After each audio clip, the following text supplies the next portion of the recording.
couldn't help her. Who could ask for more? At the Copa Banana, the hottest spot north of Havana. At the Copa Banana.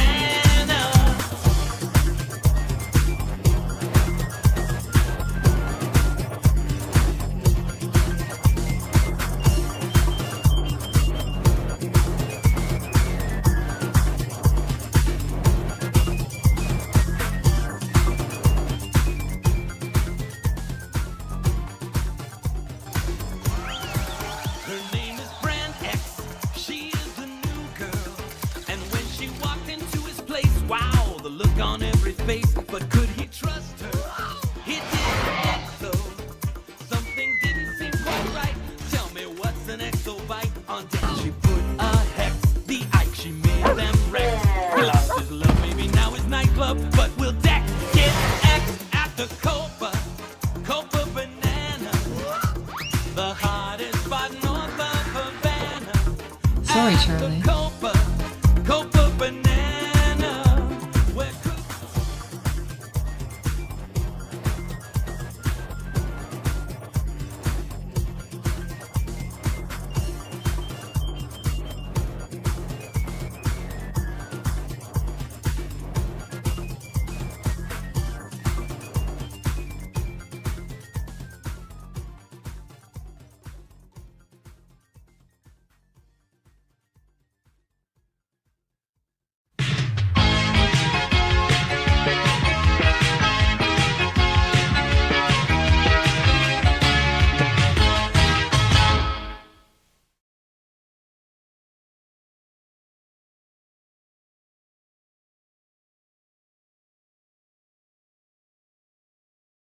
I really fucking hate games on PC where, like, when you open it up, it locks your mouse into, like, one monitor. I hate that when that happens. Sorry, you're not supposed to cuss in the first 5 minutes of a YouTube video or whatever. But I had to get that off my chest.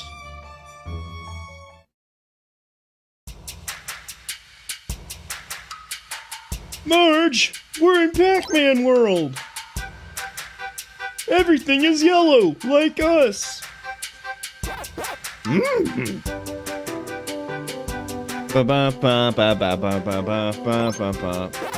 Sorry, I meant to stream again Tuesday night. It didn't happen, but it's happening now. So I'm sorry, but here I am now. Love me, praise me. Let's turn VSync back on, because I don't think that helped with anything.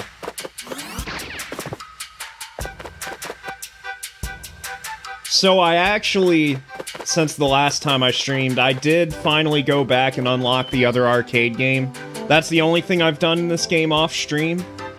And the second arcade game you get is Pac-Mania, so let's just see how that plays right quick.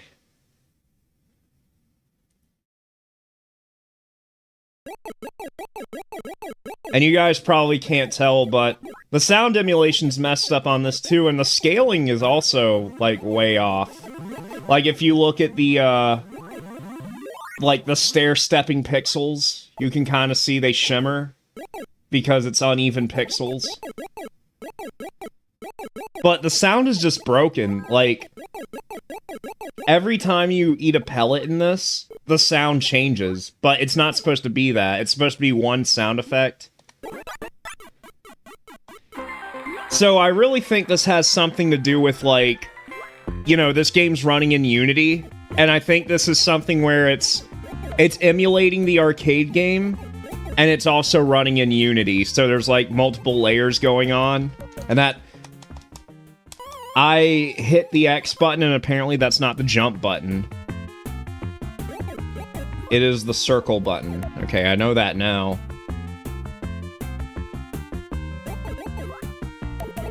So yeah, there's, what, one more arcade game to unlock, and I have no idea what it is, but we're gonna find that out.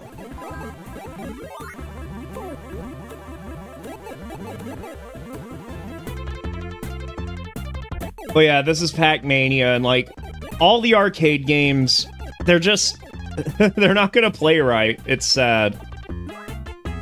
I mean, I guess it plays fine. Like, I'm not noticing, like, you know, any major lag. I mean, it feels like playing this game on MAME, so that's fine, but... I mean, it doesn't look right. Like, I have VSync turned on, and you can kind of see their screen tearing.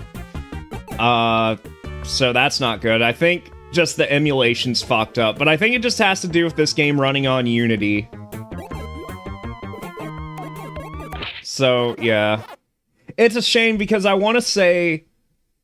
Well, I don't think in Pac-Man World 2 in the original... I'm not sure if that was emulation or if it was like recreations of the games, but I remember the sound, at least for Pac-Mania, it was a lot more accurate. For Pac-Man, it was like the same version they made for Namco Museum on the PS1, so that kind of has its own quirks. But, so, in a sense, like, you're getting a more accurate version of Pac-Man here than you were in the original, but it's just poorly emulated. So, it's like, pick your poison. Do you want the inaccurate Pac-Man, or do you want accurate Pac-Man just poorly emulated? Let me see if I can unlock some of this. So there's different machines here. Here, let's try from Humble Beginnings. What's up, Kid Goku Rules?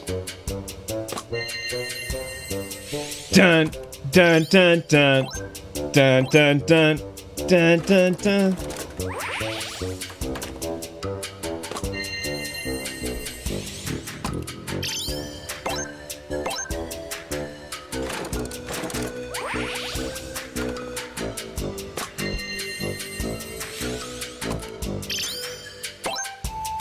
All right.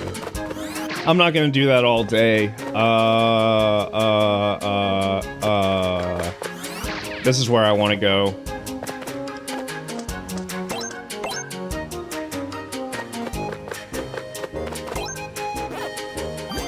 Yeah, let's change back to this.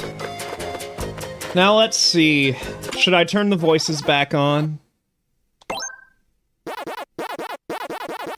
Let's see how long I can stand it.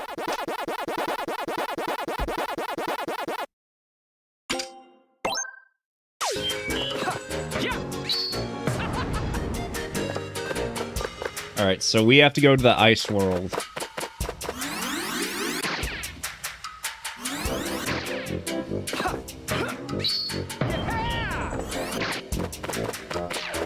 Oh, I don't know. That's already starting to get grating. Alright, Avalanche Alley. Avalanche! Da-na, da-na-na.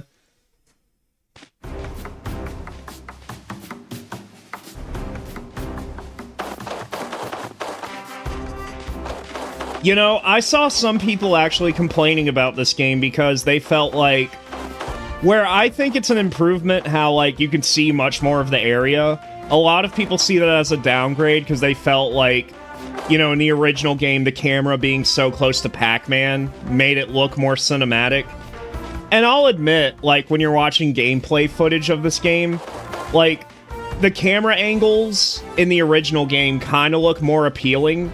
But when you're actually trying to play the game, and I could say this because I played Pac-Man World 2 on the GameCube for like 5 minutes recently, it's very janky and unwieldy, so I definitely think this is the way to go, in my opinion.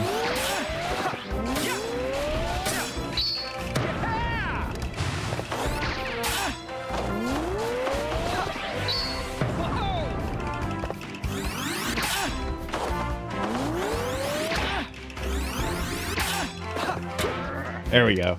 That's how you do them. That's right.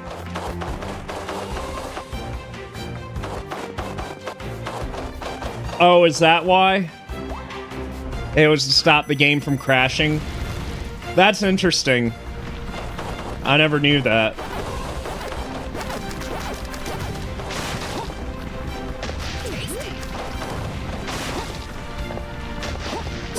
Oh, damn it. I remember this level in the original. This was hard in the original game. Let's see if I can do it, though.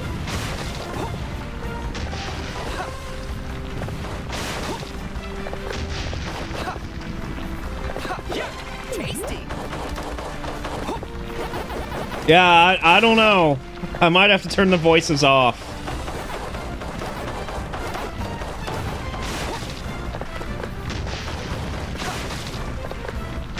I don't remember the trees falling over in the original. I think that's new.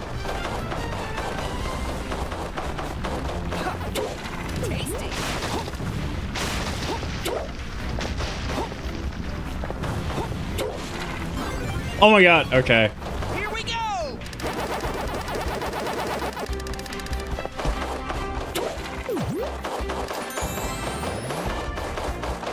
It's alright, I can still keep them on.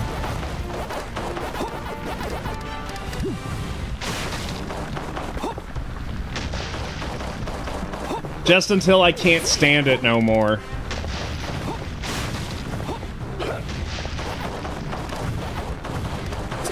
Yummy! Here we go!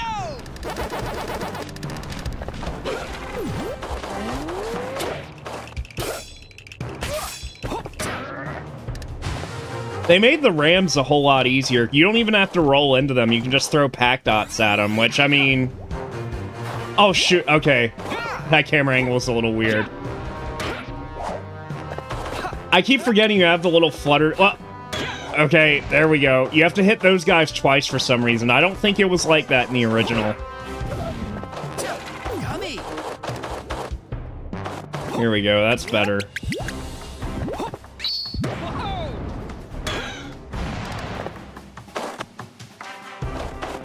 What's up, Drake?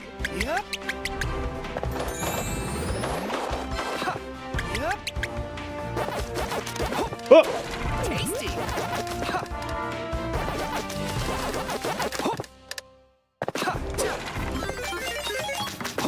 Yep. How's it going? Oh, I'd say it's going all right, but Pac-Man has a lot to answer for.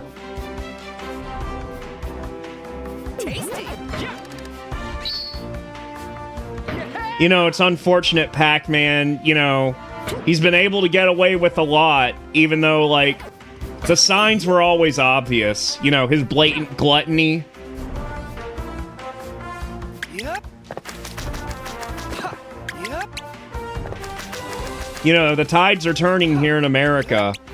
We're becoming a Christian nation. We can't have any gluttonous leaders like Pac-Man. Yummy. I mean, I don't Blasto, but to be honest, like, I never played Melee that much, so I wouldn't be the one to say. Like, I've probably played a grand total of 30 minutes of Melee in my life, because I didn't have a GameCube growing up. I may have said this before. My only experience playing GameCube games was, you know, whatever GameCube games I had for my Wii growing up.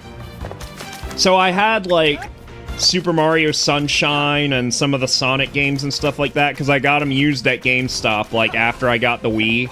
Because, you know, GameStop still sold GameCube games for a while after the Wii came out. So that was, like, the extent of my GameCube experience growing up. I never had it when it was new. So, you know, by the time, like, you know, I would have wanted to play Melee, Brawl was already out. So in my mind, I'm like, why would I want to go back and play Melee when I have Brawl? So I've never been a big Melee guy. Although, I don't know, maybe I'd like to go back and try it sometime. This is the level where you have to run from the avalanche, Drake.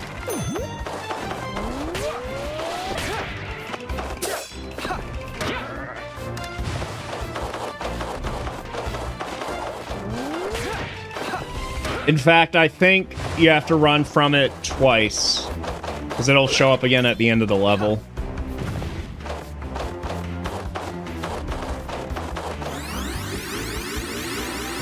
And I think I said this on the last stream. I don't really like how, when you charge up the rev roll, like, the camera doesn't zoom in on Pac-Man, so it's really hard to sort of aim your direction properly.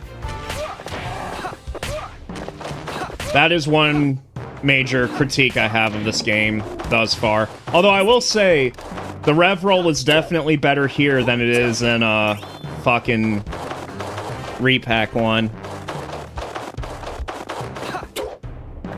Because in Repack 1, I went back and played it again recently. Sometimes there's areas where you have to do the rev roll, like up a ramp to get to like the other side of a platform or whatever. And it doesn't work consistently. Like, you can hold down and have a full charge and it won't get you over the platform. And then sometimes you just hold it down for 2 seconds and it does. It's completely random. Or if it's not, then I can't really make heads or tails of like how to properly do it. Yeah. Although I will say, like, it's not that bad in practice. It's not as bad as I thought it was going to be, like, when I first saw footage of this remake. I guess the reason they have it is because, you have the fully charged butt bounce you can do. Like this. So that's probably why there's a little bit of a lag there. But it's actually not too bad in person. Well, in person, like, I mean, when you're actually playing the game, I don't know. This game's kind of loud. Oh my god! Whoa! Okay, you can use the fucking mouse to, like... Holy crap, that's crazy. Okay, but that's not what I meant to do. I just meant to tab over here because, you know, this game, it takes control of your monitor. Let me turn that down just a little bit on my end so I can hear myself speak. Okay. There we go. That's crazy. You can just use the mouse to, like... That's just insane. Tasty. I feel like I'm in a Boundary Break video. Welcome to Boundary Break, where we just take the camera and we go right. Okay.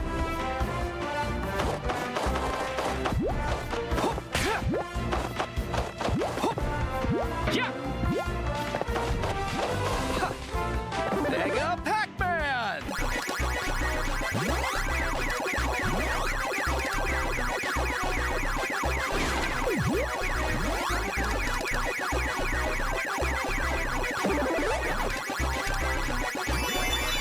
Alright, we ate all of them. Now we just kind of have to clumsily, you know, wait for Pac-Man to transform back.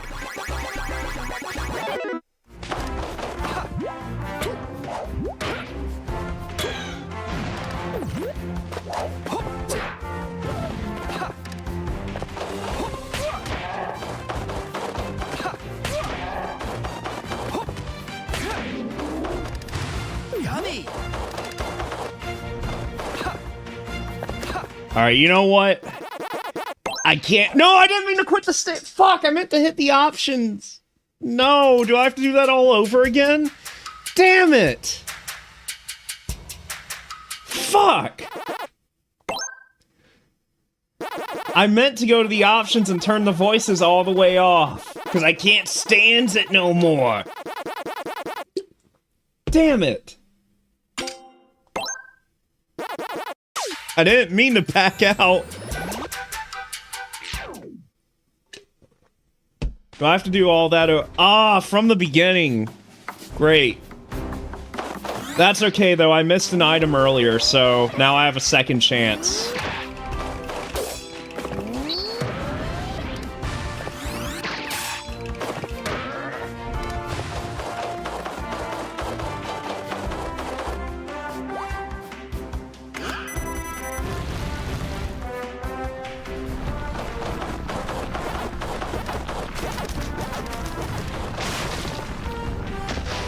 Oh! Okay.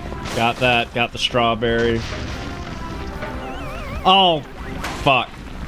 That's the item that I missed the first time.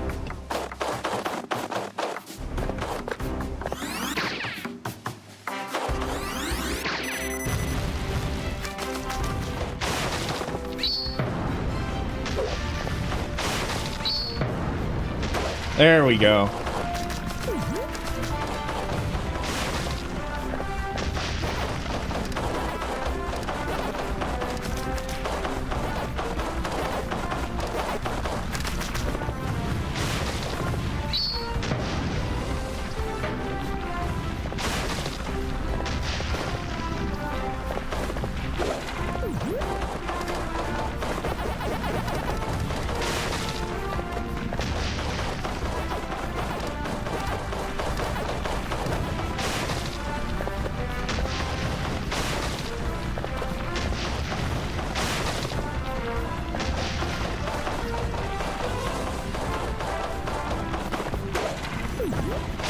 Good thing you don't have to get pack dots anymore.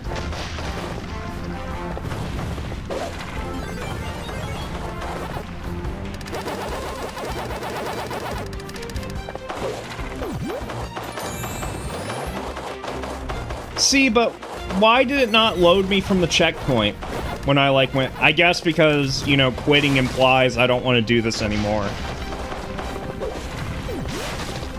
Oh my gosh, the frame drops. Why? Fucking Unity.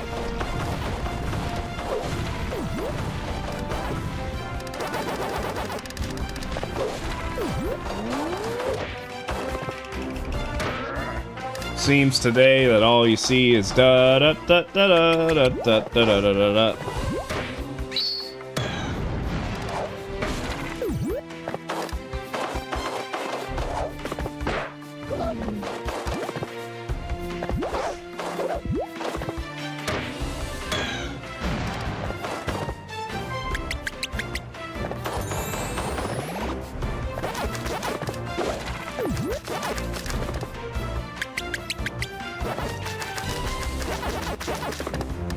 Yeah, that's right, they did announce The Simpsons Movie 2. And it's probably gonna be slop. I'm not gonna lie to you.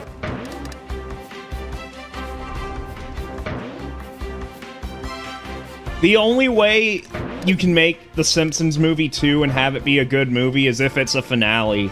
That's the only way. That is the only path. But, I don't think that's gonna happen because aren't they renewed up through, like, 40 seasons? And by the time the movie comes out, it's only gonna be at, like, what, season 38? So...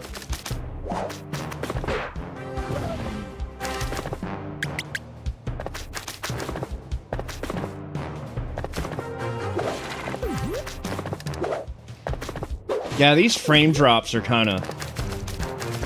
I don't even think they're drops. I think it's just the way the game is. It just kind of stutters.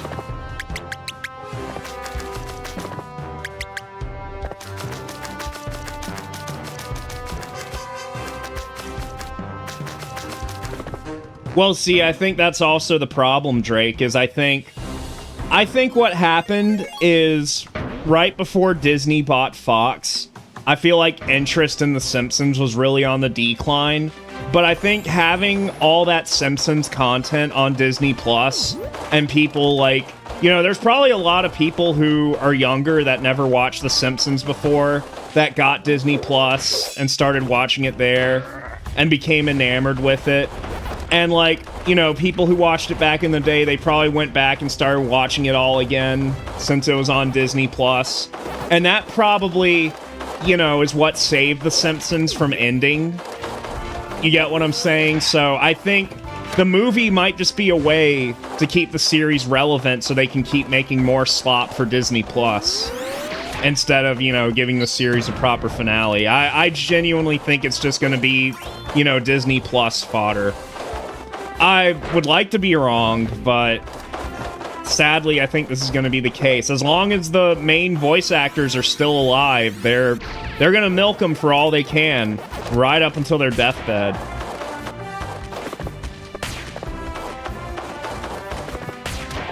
Yeah.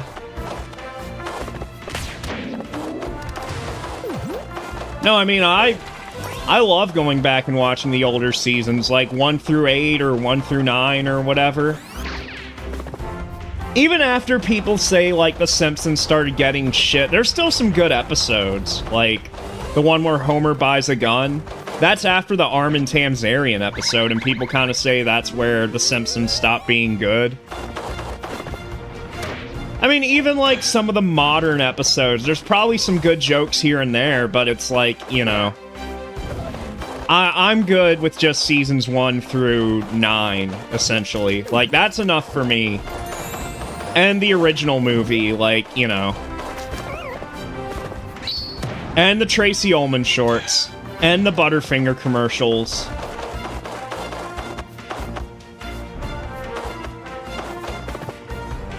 Oh! I screwed that up.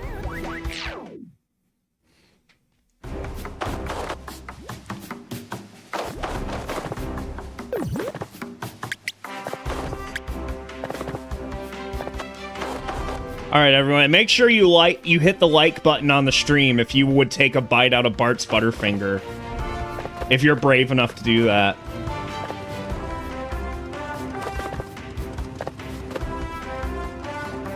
You know, I didn't even think about that. Yeah, like, you know, all the foreign language dubs of The Simpsons, like, it doesn't surprise me that they've probably had numerous voice actor changes, because the show's, like, I mean, how many... It's probably about on par with fucking One Piece at this point. And, well, maybe not that. One Piece probably surpasses The Simpsons, because One Piece comes out every fucking week. But, I mean, still... Regardless of that, that's a fucking, like, you know, having to dub The Simpsons in a different language, that is a gargantuan task.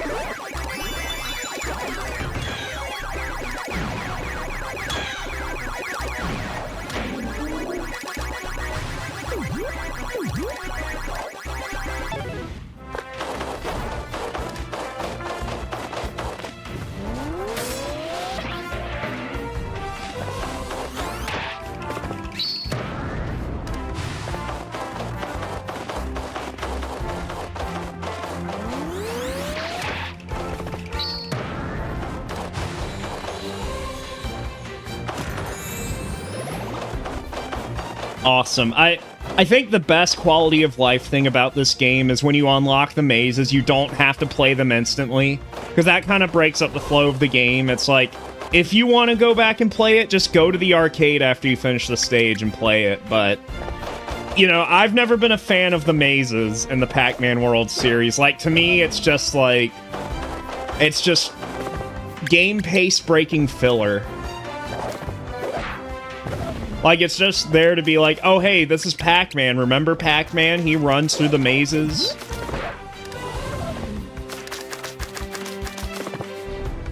If I want to play a Pac-Man maze game, I'll play Championship Edition.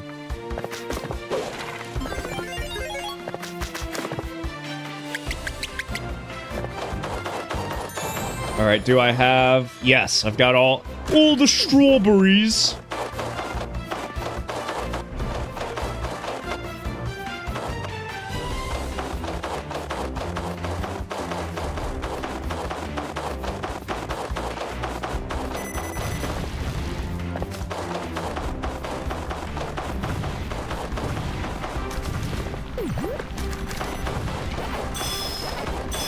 How does South America feel about the Bumblebee Man? Because, I mean, in Apu, you know, there was a problem with him. Apparently.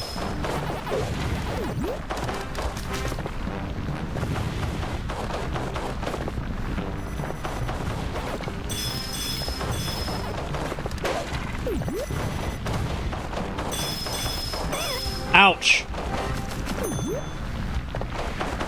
Hey, Void Show. Ooh, ooh. Okay, there we go.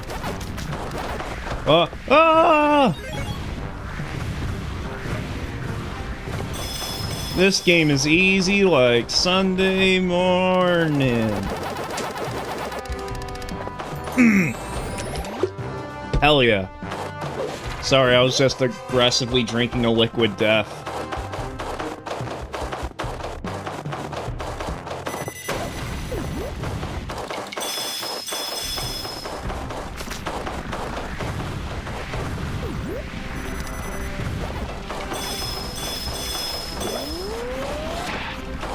Okay, fuck that guy. I don't want to get fucking smothered. Let the avalanche take care of him. What? Oh, come on.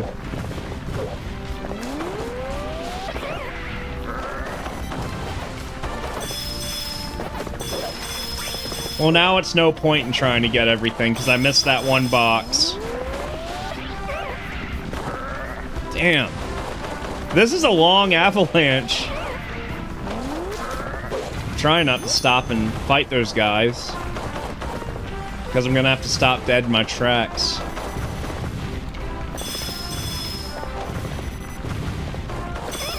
Oh my gosh. Oh, okay.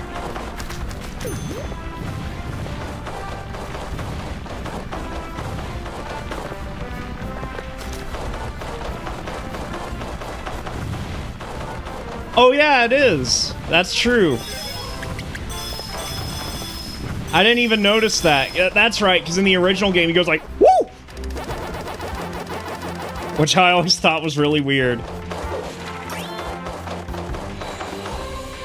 Oh wait, I got the melons? Oh shit, I actually did complete the stage. So I guess it was like maybe an extra life in that crate or something. Okay.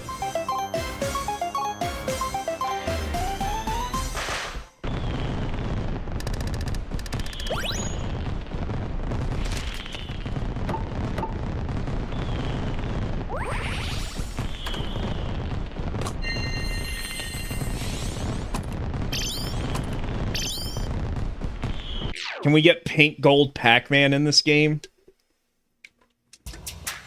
The fuck even is pink gold? Like, you can't just mix pink and gold. It's either pink or it's gold.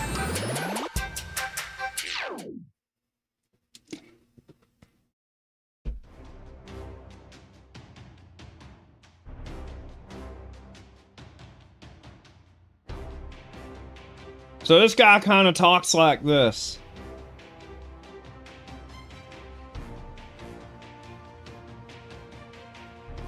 Alright, here's the ice skating level.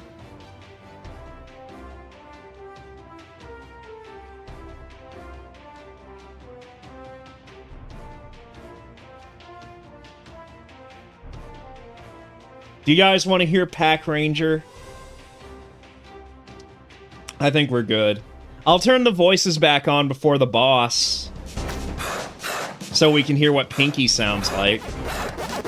But, I'm definitely okay with playing like 90% of this game with the voices turned off.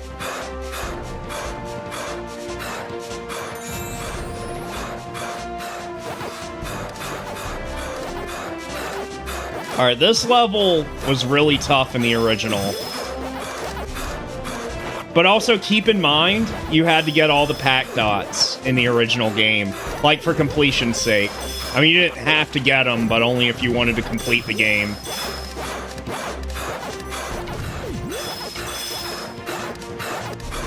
Oh!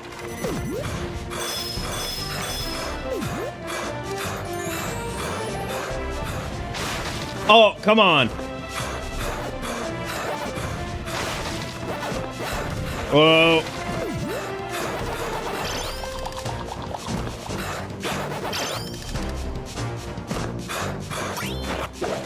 There we go. If I remember right, sometimes it was hard to make these ramp jumps in the original. But it definitely seems to be a lot easier here.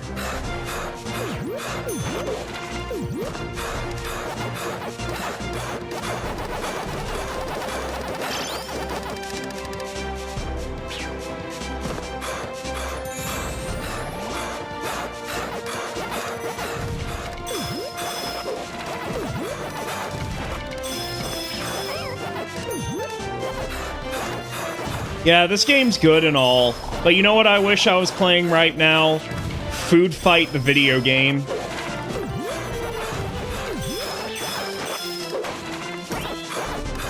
I'd definitely rather be playing that, or living in the universe where that video game exists. I want to play as Dex Dog Detective, jumping on platforms in like an empty void. Or whatever the fuck you'd be doing in that game. Fighting the giant Christopher Lloyd robot. You must be Leonard!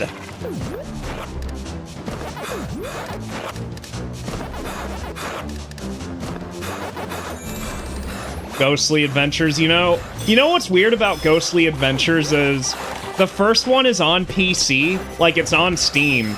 Unless they took it off, but, you know, I bought it a long time ago on Steam. But they never put out the second one, because there's 2 Ghostly Adventures games. And they never put out the second one on Steam. It was just on, like, the PS3 and the 360. I think it even came out on the Wii U, but never on PC, so that's always been kind of strange. I guess not really, because, like, I mean, how many people have bought Pac-Man and the Ghostly Adventures on Steam? Like, that game was probably made for, like, what's the target demographic of that show? Like, oh, hold on, I gotta get that, Come on. Oh my god. My animation is colliding with that. No. We're trying that again.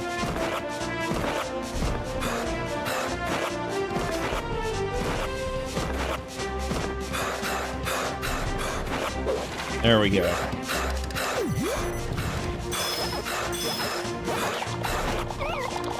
Wait.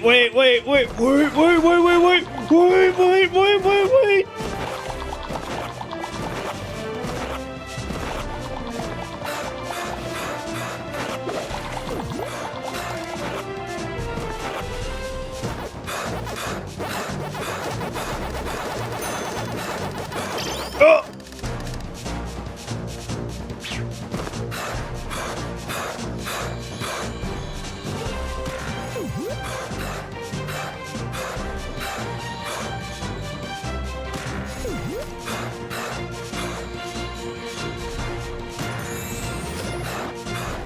Excellent. Like a dog coughing. I didn't hear it as that first, but now that you mention it.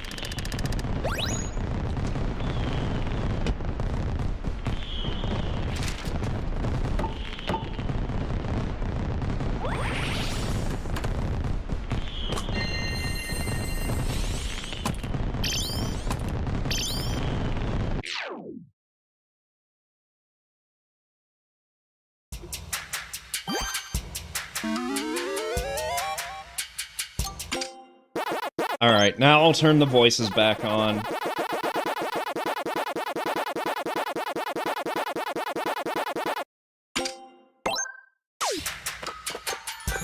Just so we can hear what the girl ghost sounds like. Stinky Pinky.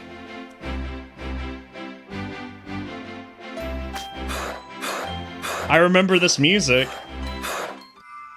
Hey there, Pinky. I hear you've been getting yourself into trouble again. Took you long enough? Does this piece of fruit really mean that much to you? It does, actually. Care to hand it over? It'd sure make my life easier. So you choose this fruit over me? Fine then, but you're gonna have to catch me first.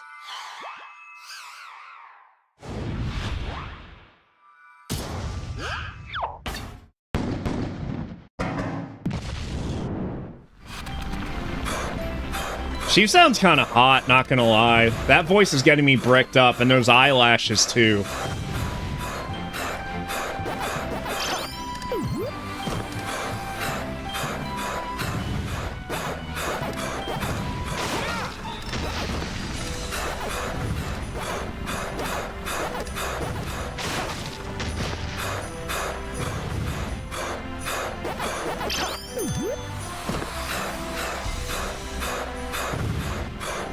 You know, the skating seems kind of slow.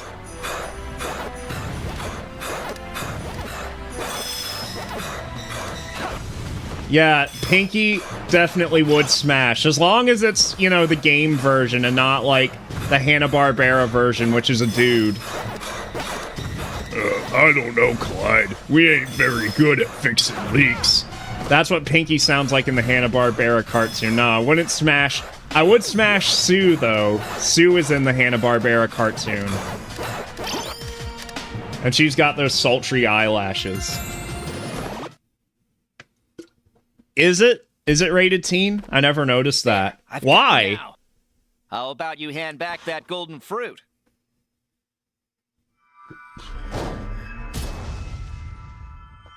No, I will not. Is that a misprint? About how I feel. Ooh, ain't no fury like a woman scorned. How dare you humiliate me? Wait, what did I do?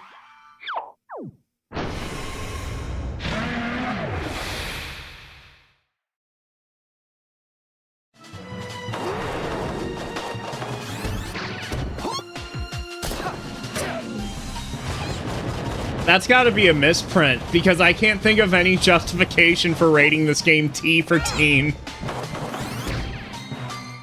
Even, like, because there's that weird period of time where there was the E10 rating. I can't even think of a reason to give it that. I mean, World 3, on the other hand, I mean, I guess some of the off-color jokes, yeah, you could kind of justify it.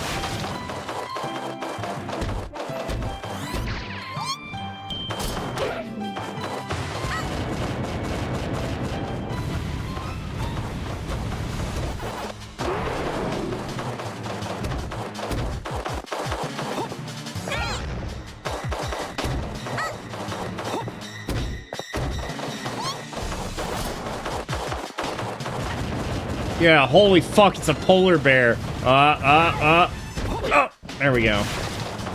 I gotta make sure I don't get fucking owned.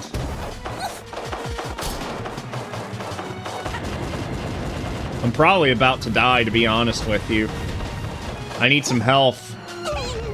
Oh, come on, that didn't hit me. What the fuck?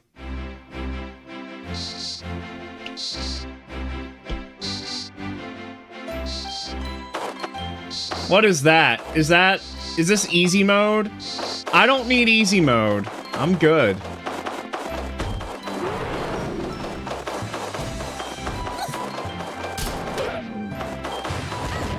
I only died once. Like, I could understand if I died like 10 times. So it was like, oh, do you want to try easy mode now? But literally the first death, it's like,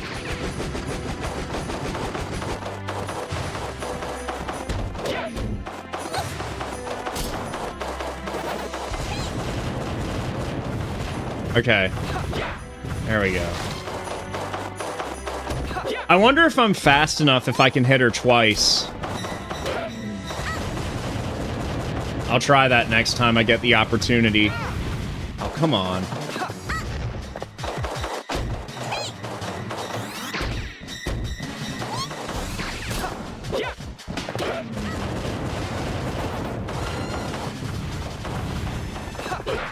Okay, that one, and oh, it just kicks it away.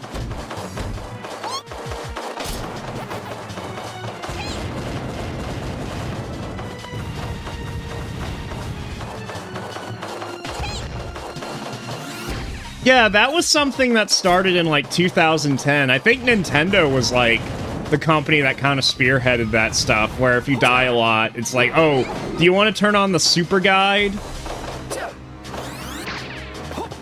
I think it was it Mario Galaxy 2?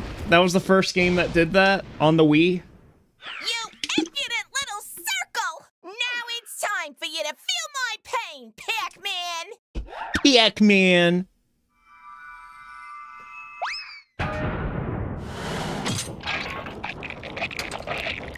It's time for you to eat my cunny, Pac-Man!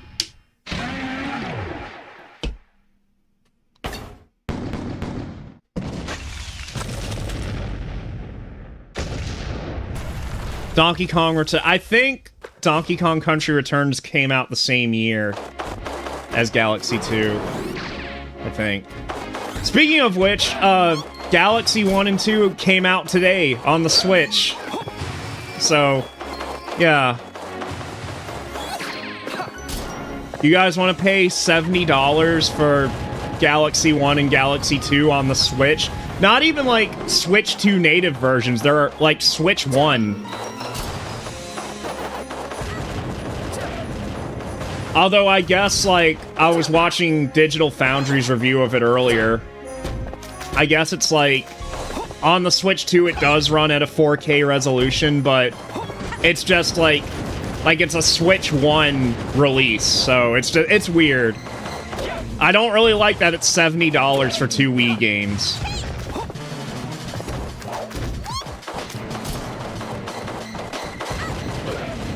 I mean, I'm definitely not buying the multi-pack, because I bought 3D All-Stars when it came out.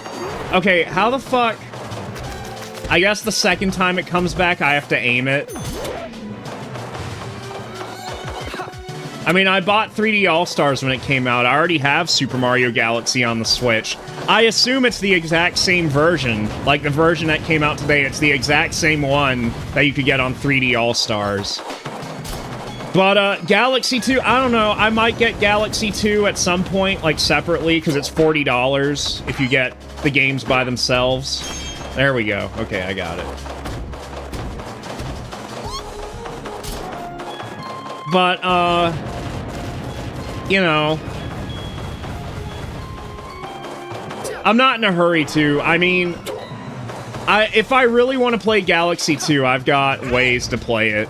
It's just the Switch 2 would be the easiest way to play it, but I'm not in a hurry to spend $40 to play a game that came out 10 years ago, you know what I mean?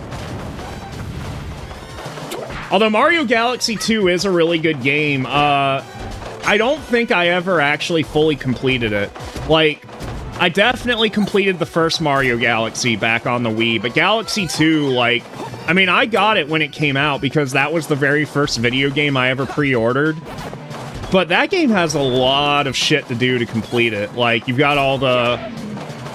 I think all I had to do was get the Luigi, like, the green stars. And some of those were actually pretty tough to find, from what I remember. I want to say I got most of them, but I don't think I ever actually fully completed it. Oh, come on! I didn't realize they were going to bounce back.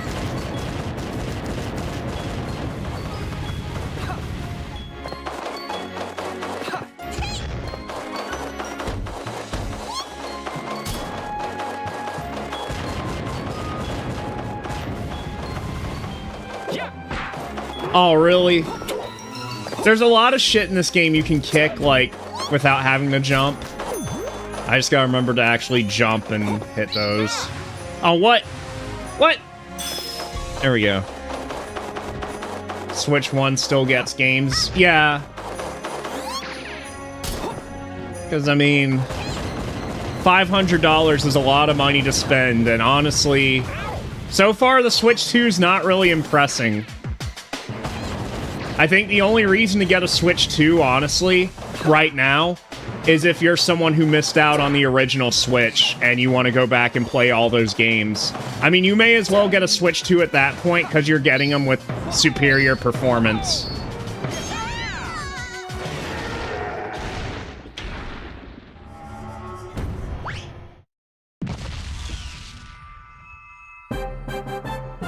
Other than that, though, like... if you already had a Switch 1 and you didn't already buy a Switch 2, I mean, you know, I can't think of any enticing reason to get it. I mean, I guess there's Kirby Air Ride, right? But, oh shit, this is a... oh, wait, it tells you the reward right there. Pack attack, huh? Actually, let me see if I can try that again without dying. Well, I have to do it without dying, and I have to get at least a bronze on the time trial, which that should be pretty simple. I just want to see how Pack Attack plays on here, because that's not an arcade game, so I wonder, like, what version are they going to have in here? Because if I remember right, I think Pac-Man Museum Plus had the Sega Genesis version of Pack Attack. So that's what I assume they'd use here, but I don't know. Because there's like a Sega Genesis version, a Super Nintendo version, a CDI version. There's all kinds of different versions of that game.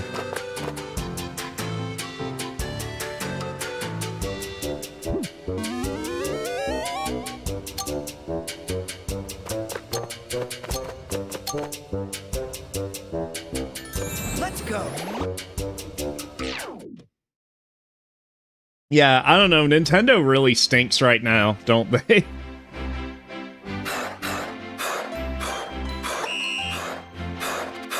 I mean, the games are being more expensive. They're like raising the price on the games, and they're intentionally cutting content out of the fucking games just to fucking, like, sell it back to you as DLC later on. Like, that's what the Donkey Kong DLC seems like. Oh, come on. I have to restart that. I think. What are the missions in this? Hey, Nemo. A lot of people coming out tonight. That's good to see. Yeah, Game Pass is like... You know, the thing that was nice about Game Pass when it first came out was that, you know, it had so many games on it where if there was a game you were looking into buying, you know, you could always ask yourself, well, is the game on Game Pass? Because, you know, I can hold off on buying this game if it's on Game Pass, you know, and just get a Game Pass subscription. But now it's like Game Pass Okay, the hitbox is really weird on that. But now it's like, you know, there's 3 different tiers of Game Pass. They're doing like what PlayStation Plus is doing, basically. So it's like, you know, it's not as simple as it was. At this point, like, I just wouldn't even bother with Game Pass. Like, if there's a game you want to play, either just wait for it to go on a good sale, or just, you know, save up and play it when you can. Like, the Game Pass, that subscription service model, it sounds enticing at first, and when it first came out, you know, I was a huge champion of it, but these subscription services, they're just predatory. Like, you're gonna be paying that monthly $30 a month, and you're not gonna have enough, like, you know, if you're working a job to actually be able to afford all of these subscriptions, you're not gonna actually have time to consume all the content. So it's really just... I honestly think it's more expensive than just buying the games that you want to play, you know?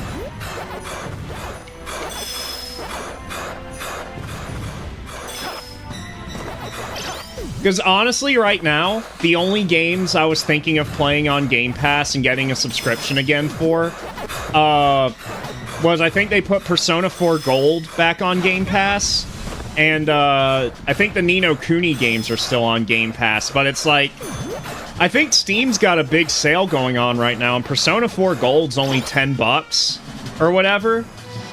And the Ni no Kuni games have been out for a long time, so those will probably be cheap if I wanted to get those on sale. So, you know, I'd just rather buy them at a discounted price and have them in perpetuity on my Steam account or whatever.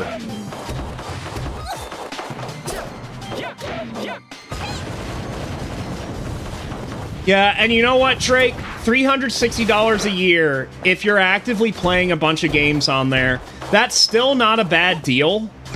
But for most people, that's just not feasible. People don't have time to play every single game, and you're probably not going to be interested in all the games that are on offer. Like, I think they added a bunch of EA stuff, and some Ubisoft stuff as well. But, like, if you're not a fan of EA or Ubisoft, that doesn't mean anything for you. I think they added some Fortnite perks as well. I don't play Fortnite, so that means nothing to me. But that's the stuff they're using to, like, justify, you know, the increase in price. But it means nothing to me, you know?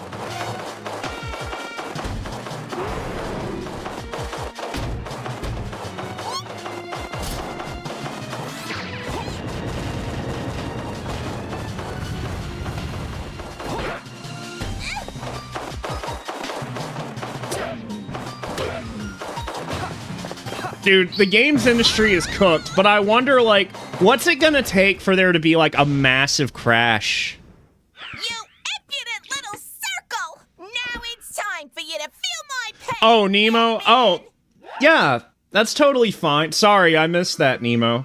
Nemo, I don't care if you sub to me or not on I'm not even, like, actively using my Twitch account, so I definitely, like, there's no good reason for me to even be upset about that in the first place, like, and it's your choice to, you can use your money however you want to, Nemo, like, but, you know, if you want to use Twitch Express, or whatever it's called, is that what it is? I mean, hey, if you watch a lot of Twitch streamers, I feel like that's a good way to support them, you know?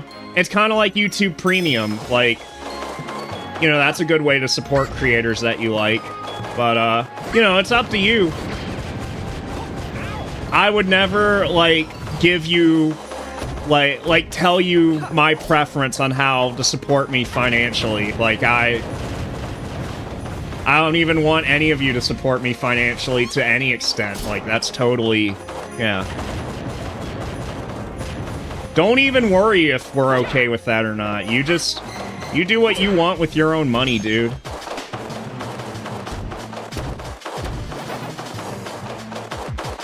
Oh, come on. Now I gotta do that all over again, right? Because I have to... Yeah, gotta do it without losing the life. Fuck! That means I gotta do the fucking... Let's go. Ice skating all over again.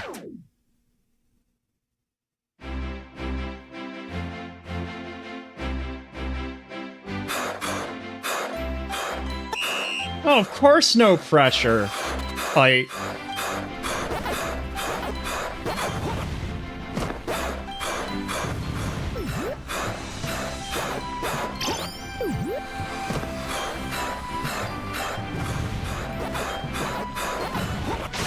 The only thing I've ever asked of people is to consider using, like, their Amazon Prime subs just because it's free. You know? Like, if you're not already using it on someone else. Like, I've said that like a million times. And because if people don't use that, then, like, Jeff Bezos eventually is going to be like, oh, well, people aren't using this, we're giving away... Like, we're gonna take away your free, like, Twitch sub every month, just so Amazon can make a little more money every year. So, like, you know...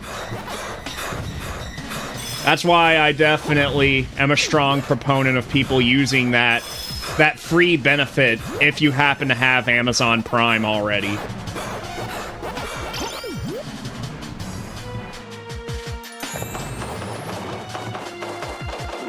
One and two... When does that come out, Dragon Quest 1? I just bought the Dragon Quest 3 remake. It was on sale recently. I haven't started it yet, though. My best friend recently started playing through the Dragon Quest 3 remake, and it actually seems pretty cool. Like, I kind of have my issues with the HD 2D art style, like, aesthetically speaking, but... I don't know, I think I'd enjoy the 3 remake. I've never played, like... And honestly, I don't think I could play the original NES version. Like, NES RPGs, I just don't know if they could hold my attention for that long. I tried playing the Game Boy Color Dragon Quest games, but, like... Traversing the overworld is such a hassle in those, at least to me, because of all the screen crunch. Like, Dragon Quest 1 was okay because the overworld is so small in that game, but Dragon Quest 2, once you get a boat and you have to, like, sail the seas, like, I don't know how anyone could have figured that out, like, on an actual Game Boy Color. Because, like, you don't really, like, get a sense of necessarily how far you're supposed to go in any particular direction, even if you're following a guide. That's what frustrated me about it.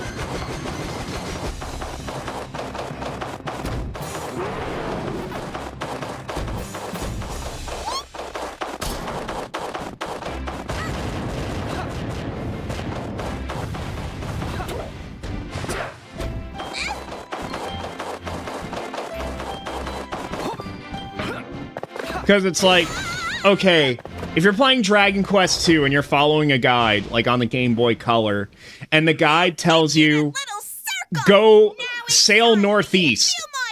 Just sail northeast for a little bit until you find, you know, this specific island.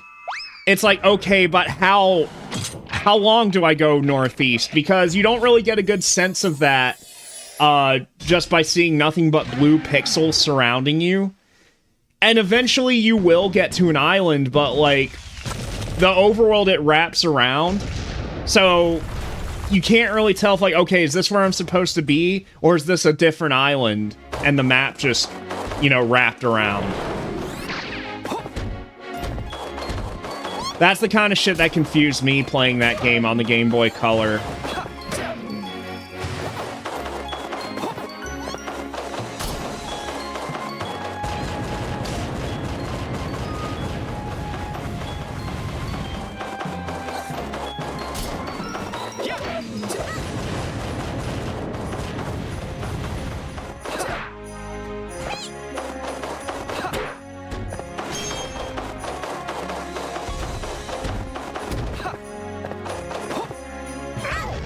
Oops. Okay, let's not die.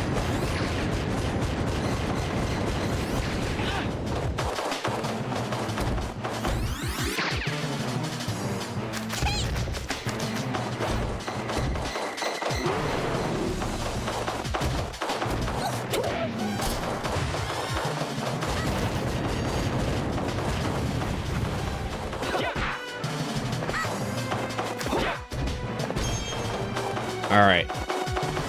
Just once more.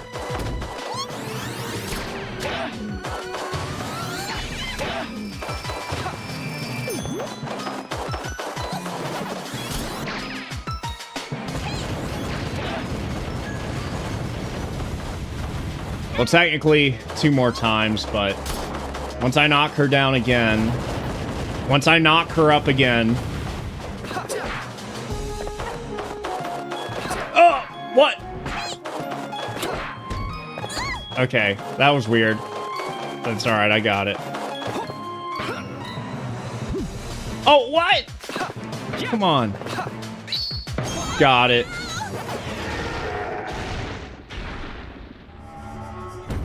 Alright, was that enough to get bronze? I don't know. I'm not sure what time I was supposed to get. Hopefully that's okay. I feel like I did that at a reasonable pace.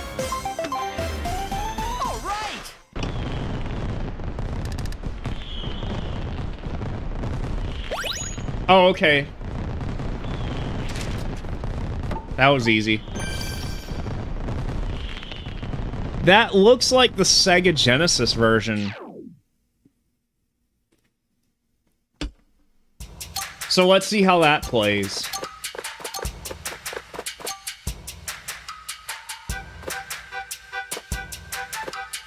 So I can just enter Pac Village from any point? Okay.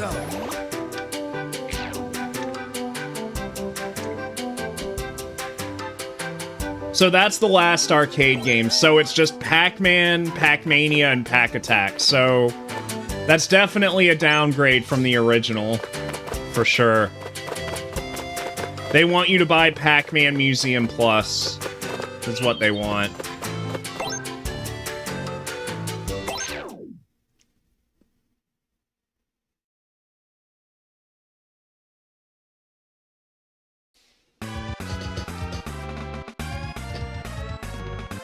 No, this sounds like Super Nintendo.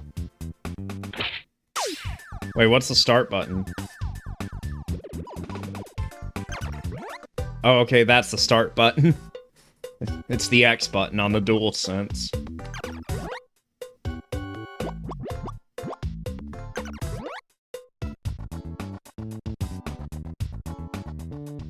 I'm not exactly familiar with how this game is supposed to sound on Super Nintendo. So, but I feel like the emulation here is definitely better than the arcade games. Like, I'm not noticing any weird, like, sprite scaling issues.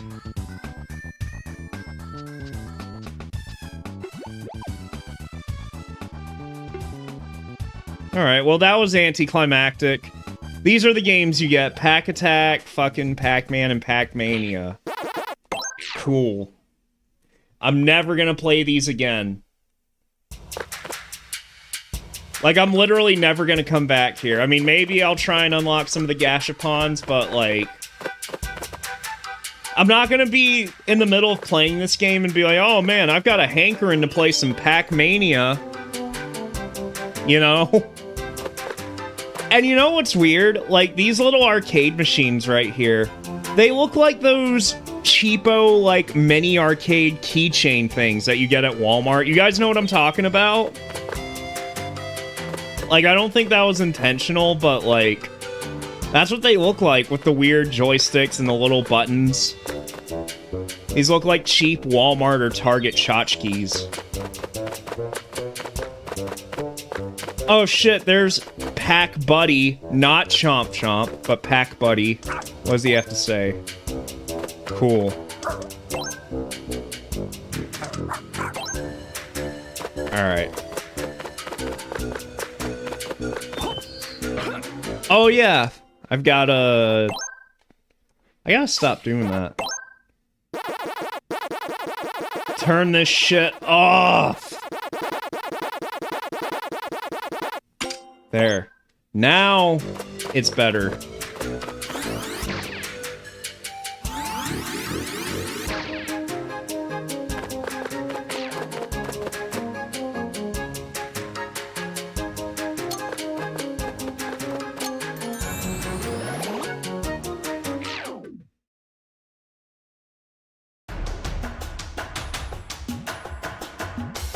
Yeah, much better. It's just like the original. Except it doesn't go, woo, when you get hit. Now, these levels were pretty brutal in the OG game. Let's see, tilt the left stick backwards. Okay.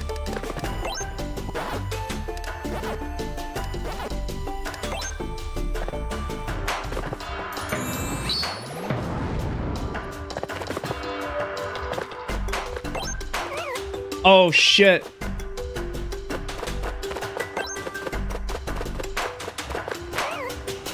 Gotta watch out for the fucking kamikaze pukas.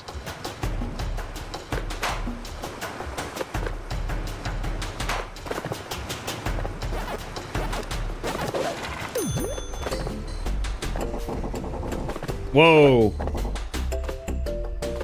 Don't kill. I'm not killing them. They're killing themselves.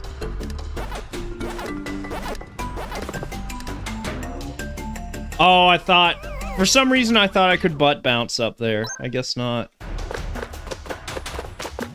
Wait, what does that say? Oh, you can destroy the holes.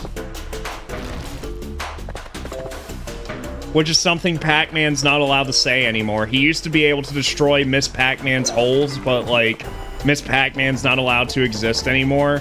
And Pac-Mom is, like, it's an ambiguous relationship. Like, is she an item with Pac-Man? I think she's just some mom that happens to, like, inhabit the Pac universe now. Pac-Man is just, he's asexual. He's a plant.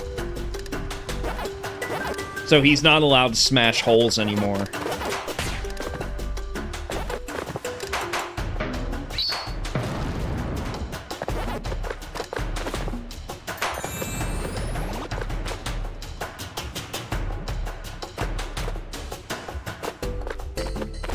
Yeah, Mr. Variant. I mean, this game's good, and it's not, to be fair, it's only $30 full price.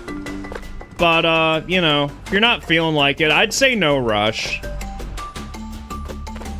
Give it a little bit of time. Wait for it to go on sale super cheap. I don't know if it'll get as cheap as $5, but I could see it in a couple months from now going on sale for like $15. Although, I don't know, I think if you like these kind of games, to me it's probably worth the $30.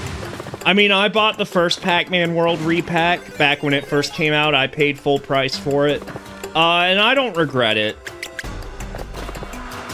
I mean, I had my little qualms with it, but overall, it's, you know, it's a decent game.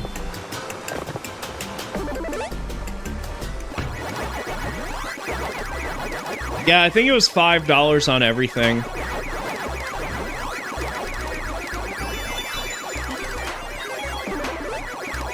Which, honestly, when it comes to that, it's like, I think I prefer the aesthetics of the PS1 version definitely a lot more over the fucking, like, repack. Just something about repack just looks really generic and uninspired in comparison to the PS1 game. But actually playing the games, like, overall, I'd rather play repack than Pac-Man World on the PS1. I recently, in my spare time, like, I played through the original Pac-Man World on PS1, like, to completion. Which I've done it on stream a long time ago, but I think I used save states. But this time I did it for realsies, like, without save states. That game has some kind of, like, really frustrating moments. Like, I don't know. But by comparison, those same frustrating moments in repack, it's kind of a breeze. Because it's like in the PS1 game, shit gets hard for the wrong reasons.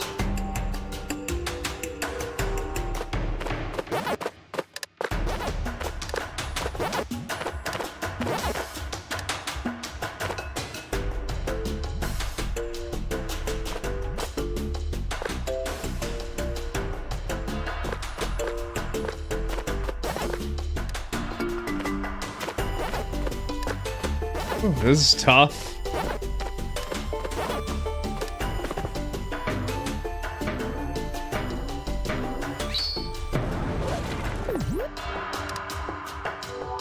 This is actually very, very treacherous.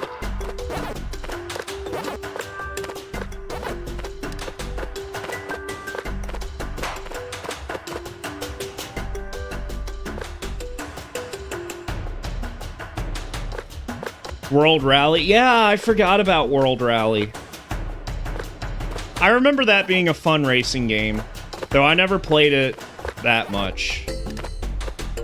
Whoa.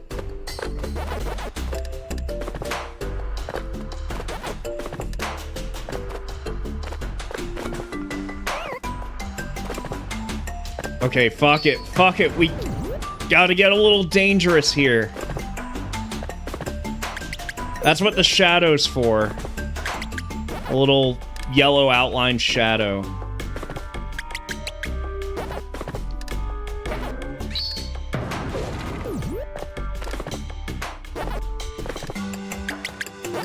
Whew. Okay.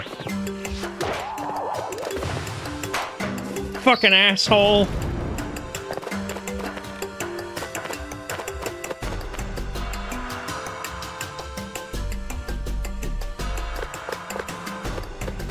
Yeah, it definitely looks too clean, I think.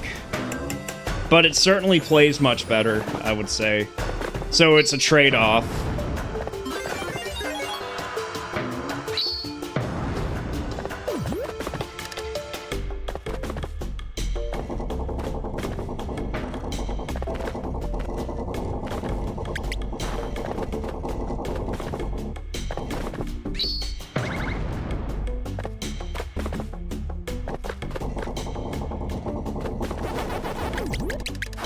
Oh, man.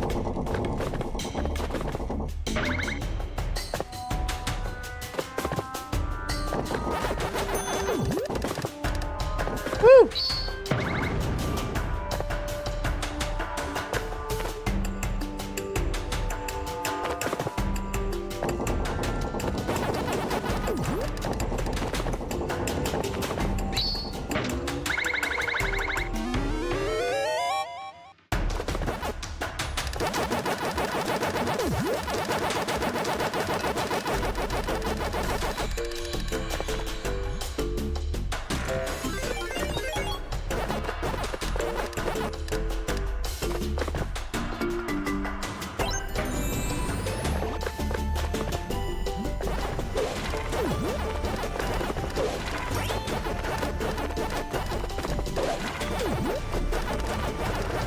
Okay, how do I deal with this guy?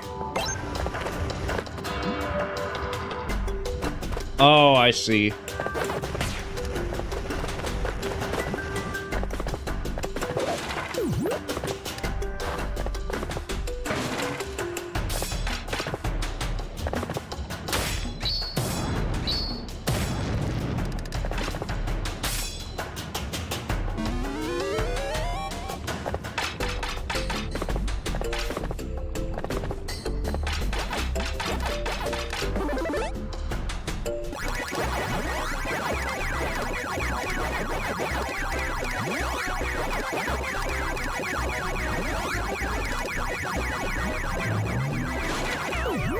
Oh, what?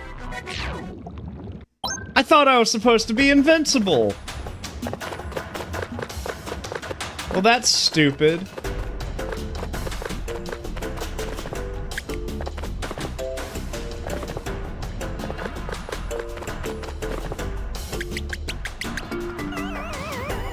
Man, it takes that platform a long time to come out. Alright, let's not be stupid this time.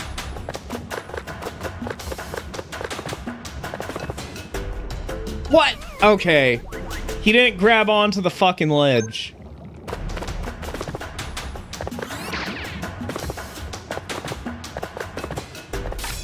There we go.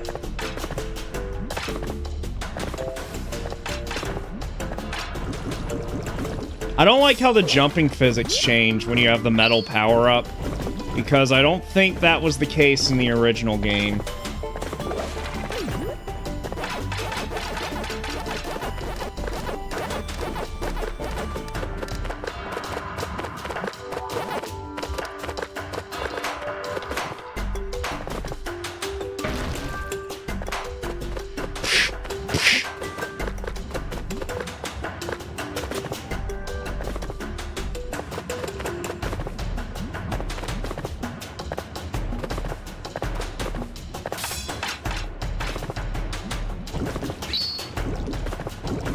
Okay, how the fuck do I get that? That's bullshit. It doesn't make sense.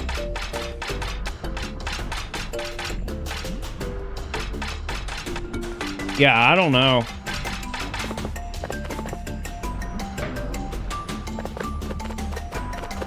Ah!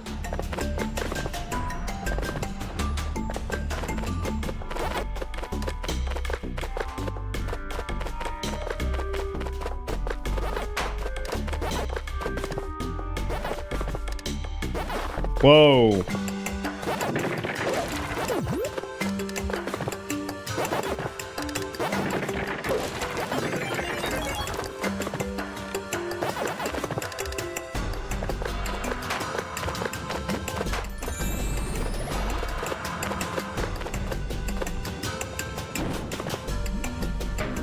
By the way, has anyone since the last time I streamed, let me ask this to the audience here, whoever's watching right now, has anyone gotten Sonic Racing since the last time I streamed? I would be willing to stream that if I had people to play with online. But so far, I don't really know anyone who has the game, other than myself.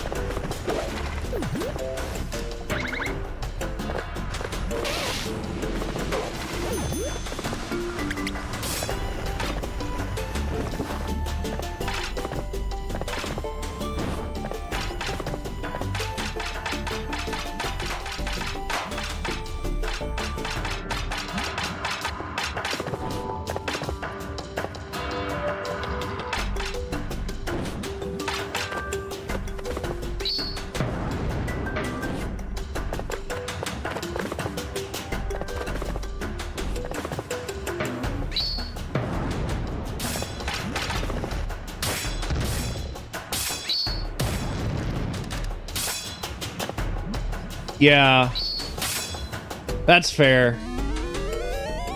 Like, I almost wasn't able to get it either, but I was able to, like, sell some games to a coworker.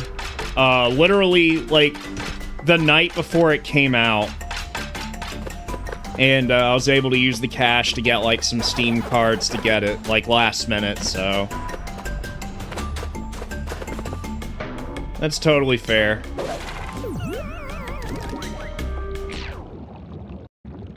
Haven't really played it much the past week. I finished all the Grand Prix, so pretty much all I have to do now is just race online and get my rank up. I'm waiting to see if they do another festival like they did with Joker in the open network test. I don't think they've done one with... Because Hatsune Miku came out at launch, but I don't think they've done, like, a festival for her yet where you can unlock decals and stuff like that. Unless they did that during, like, the early launch, if you got the Digital Deluxe Edition. That, I guess I'm not sure.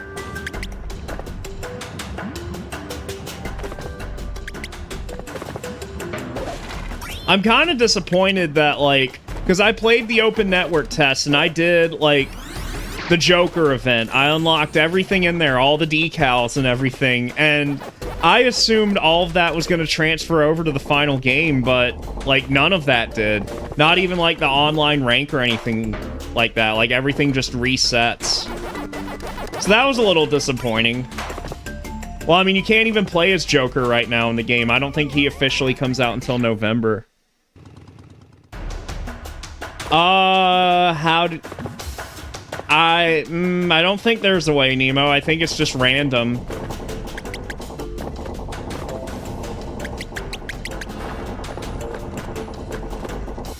I'm not sure if I mean, all I can really do is, I can try if you give me a second here, I can try refreshing the browser source, and maybe that'll reset everyone's colors. That's all I can think to do. That would change that.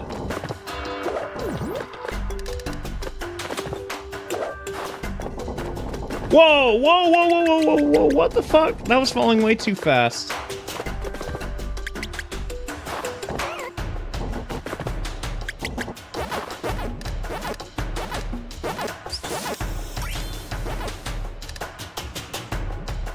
Okay, now this game is actually getting... It's getting a little feisty.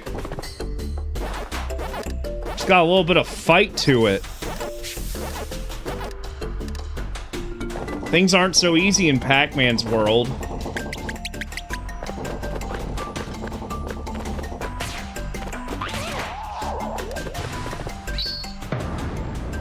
These Pukas are definitely a lot more aggressive than they were in the original game.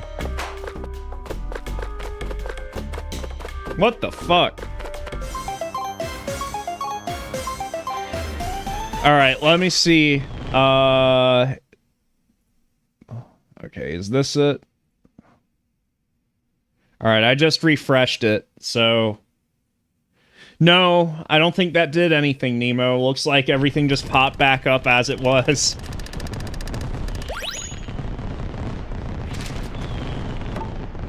Actually, no. Did it change your...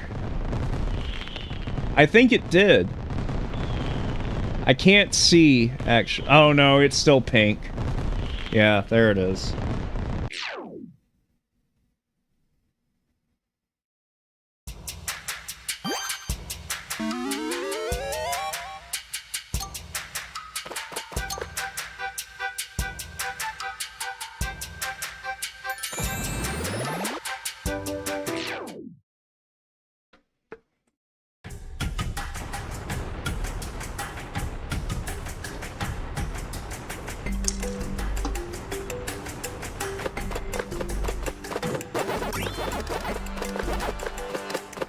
I mean, I could play a little bit of Sonic Racing if you guys would want to see it.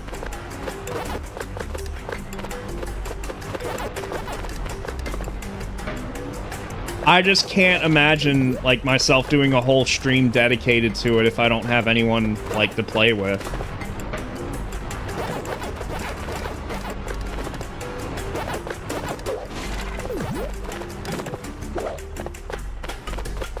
Maybe, like I said, if they do, like, events coming up soon, like if they do festivals for the characters or whatever they're called.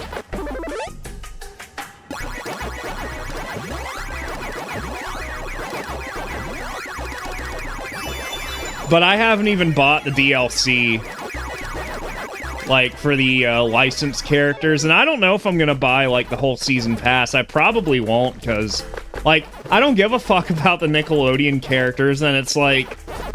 Having SpongeBob in the game is kind of a novelty, but I don't know if I really want that. You know what I mean? But I wonder if it's like, fucking... Like, if it's gonna be like Mario Kart 8, where even if you don't have the... Because it's DLC characters and DLC tracks.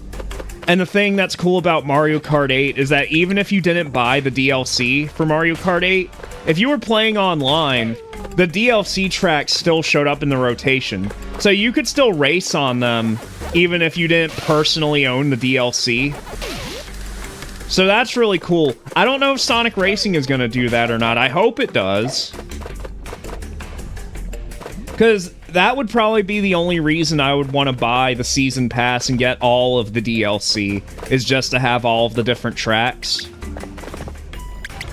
Because otherwise, I'm not really interested in playing all the characters. Like, I kind of just want...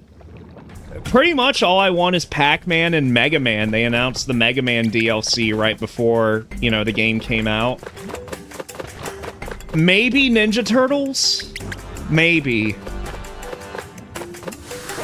But the thing about that, too, is that the DLC characters, they don't have voices.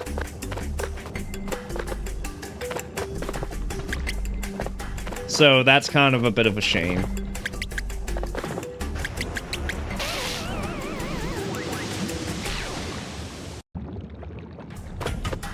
And also, they're not going to have, like, interactions with the Sonic characters, like in the single-player mode. Because that's the thing, if you haven't played the game, the way the Grand Prix work is that you're not necessarily racing for, like, points and getting first place and everything like you are in Mario Kart. You race against rival characters, and at the start of every race, they have, like, some dialogue with each other. And sometimes it's unique depending on the character. But I don't think any of the DLC characters are going to have anything like that. And that's, you know... They kind of cheaped out in that regard, I would say.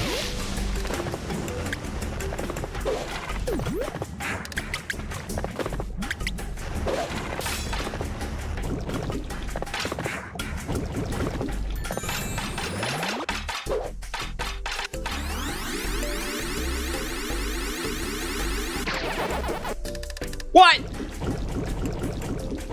Are you kidding me? What was that?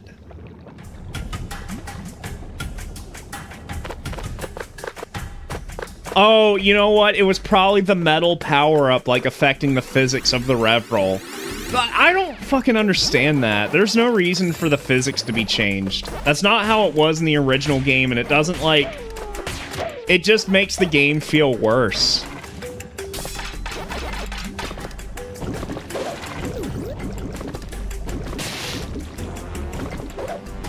Come on. There we go.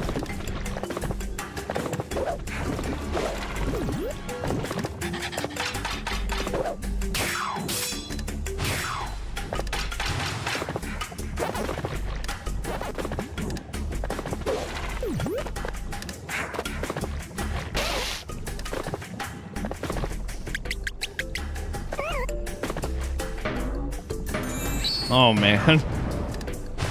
This is getting kind of tough. But good thing you have a shit ton of lives in this game. So, like, it's getting more difficult, but it's still really not that hard. You can kind of bum rush your way through this whole game.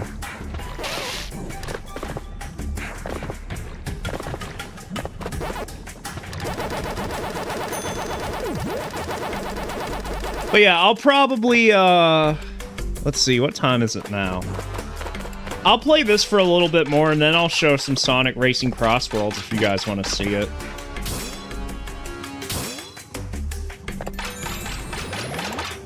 Give myself an opportunity to... Oh, okay, you can't go through that. I see. But give myself an opportunity to sort of increase my rank online. Because it takes a while to get up to, like, you know, the top ranks.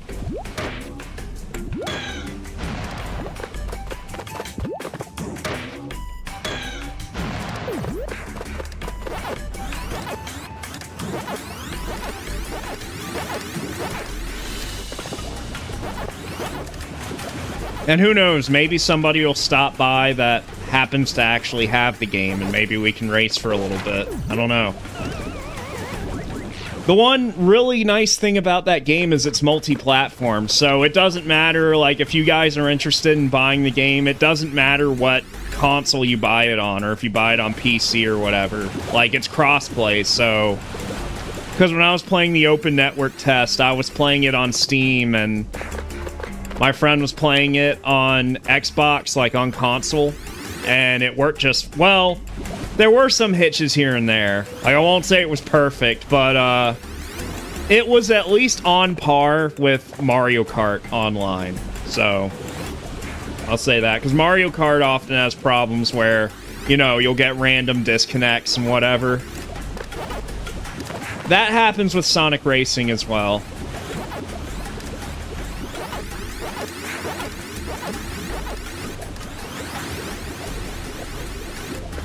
Yeah.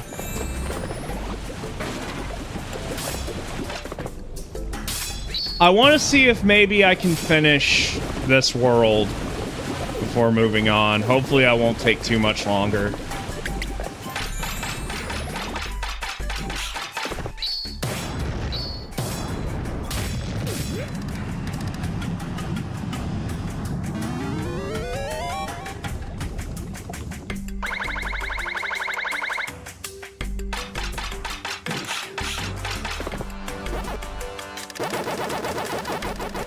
Because let's see, after the volcano levels, if I remember right, there's the underwater stages, the scuba diving levels, and the Ghost Island area, and that's it.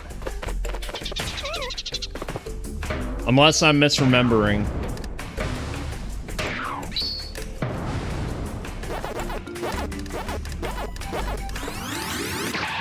What?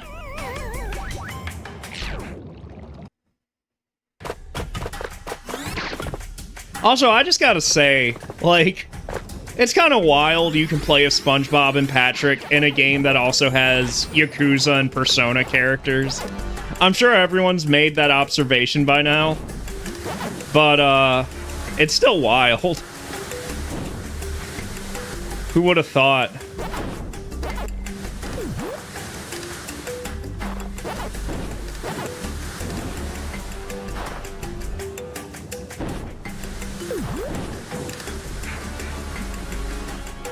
Now, could you imagine if Sega went all out and, like, you could have the SpongeBob characters interacting with everyone else, like, fucking, I don't know, what would SpongeBob say to Joker? He'd be like, I don't care if you steal my heart, so long as you don't steal the Krabby Patty formula. Yeah. Right? That's what he would say to Joker before they race.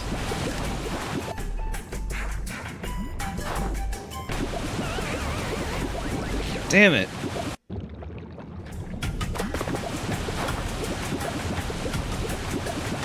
But then again, if this were the case, that means when Pac-Man gets in the game, he would have this guy as his voice actor. So imagine, like, you're racing and you're just constantly hearing, yeah, yummy, yum, oh yeah, ha, wee.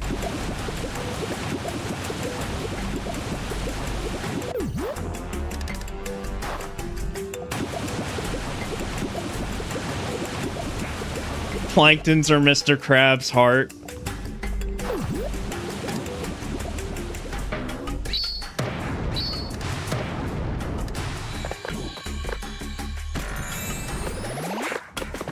No, it's the episode where Squidward gets fired and SpongeBob has to steal Squidward's heart to, like, make him not a layabout.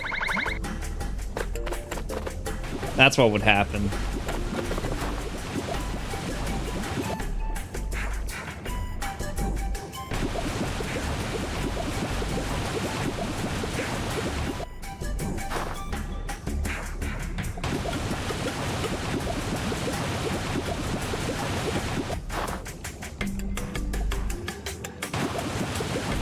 It's like the Friend or Foe episode where Plankton and Mr. Krabs are reminiscing on being childhood friends. Like, Plankton gets his heart changed, and it plays that fucking dun dun dun dun dun dun dun dun dun dun dun.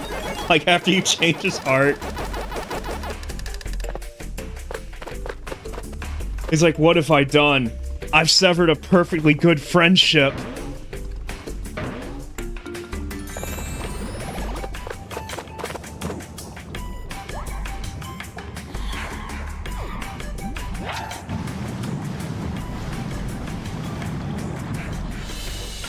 Oh boy, oh jeez. Here comes the lava.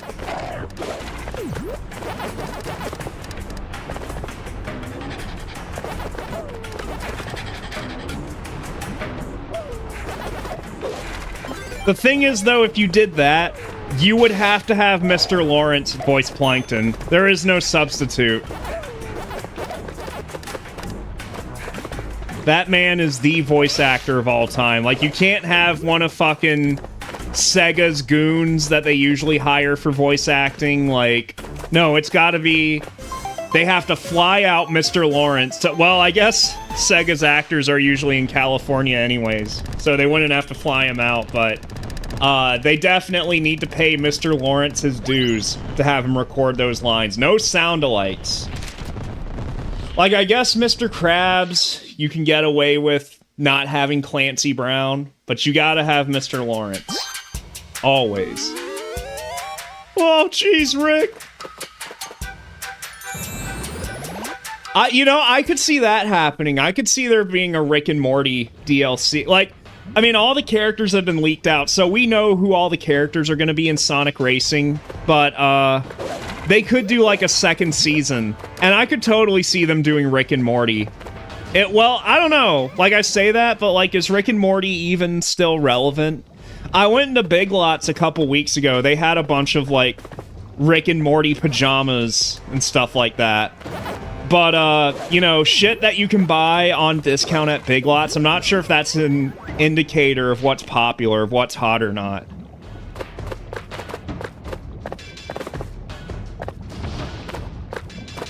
Smiling friends, that'd be cool.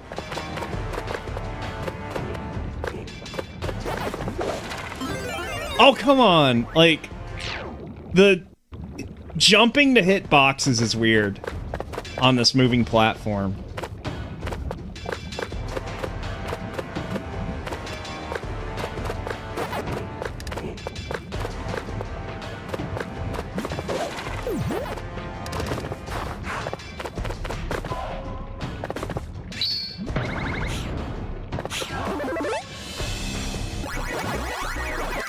Devils be gone! Get out of here.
See, Smiling Friends, that would be the cooler option, but I think what's more likely to be the case is they would do a Rick and Morty collaboration.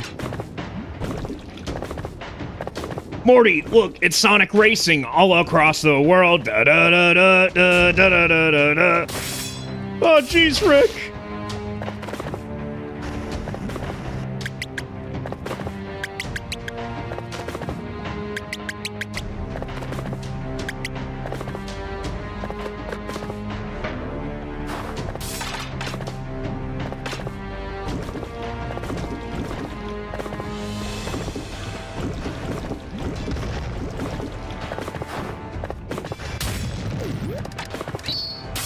You finish a race as Rick, and he goes, wubba wubba dub dub!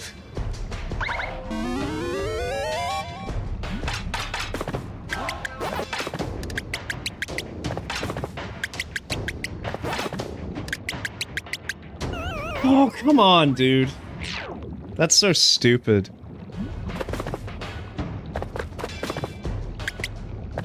All because it fucks up the jumping physics when you have the Metal Man power up.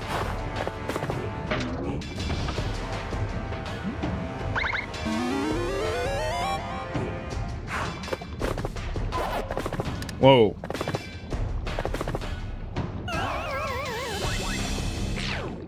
So dumb. I guess I should just be grabbing the thing and doing the thing, you know what I mean? That makes sense.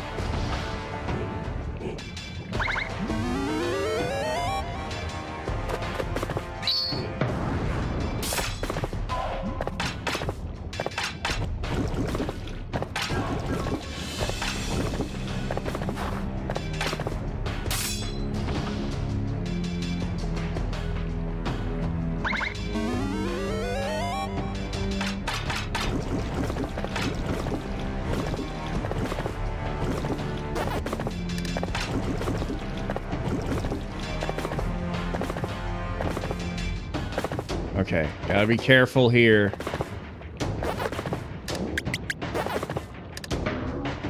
Whoa, okay, that is not...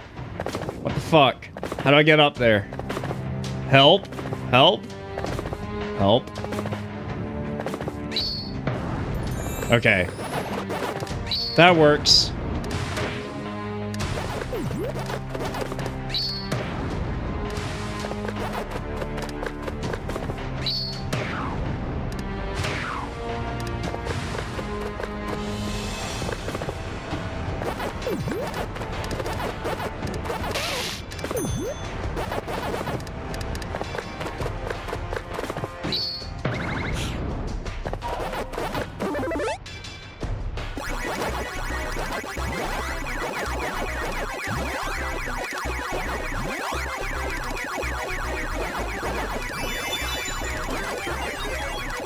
Man, these levels are long! Oh man, the level goes on.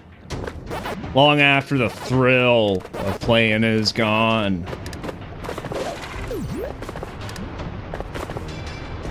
Whoa, whoa, whoa, okay. Alright. You know what? Fuck those boxes, dude.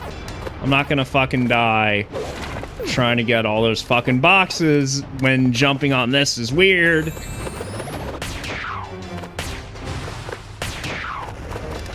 Oh, fuck. Oh no. The fucking stalactites, get out of the... You fucking piece of shit. Pac-Man's got no aura. Like, literally. No swag, no aura. You have to be right up on a collectible to grab it. He can't just, like...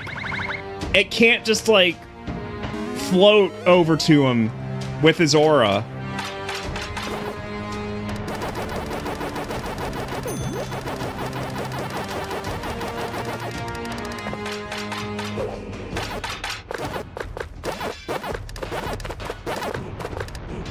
You know what, though? If Pac-Man has to have a voice, I guess this guy's not the worst. I'm pretty sure his voice in the Ghostly Adventures, it's the English dub voice of Ryuko in Kill la Kill. But then again, Pac-Man's supposed to be like a kid in that cartoon series, so... Which, I mean, why is it called Pac-Man if he's a kid? But it's fine. Man is a name. It's not a title, apparently. I mean, yeah, I mean, she's always been Miss Pac-Man, but, like, Miss Pac-Man's a woman, so unless Miss Pac-Man was, like, the first...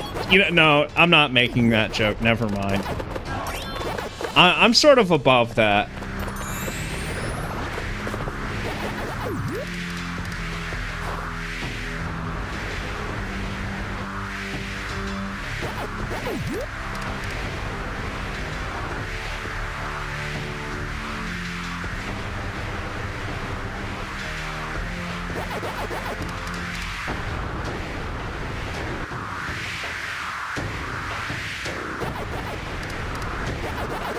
And honestly, I don't really like making those kind of jokes, to be honest with you.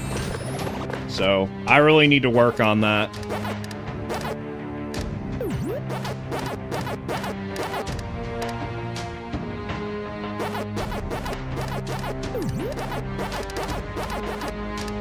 Oh, okay.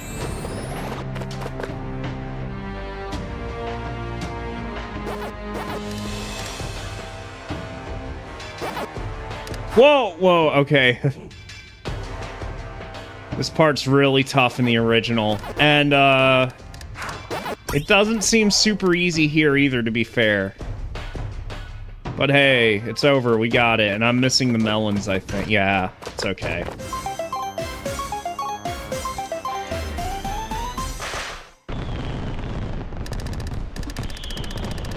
Alright, so now it's time for the boss.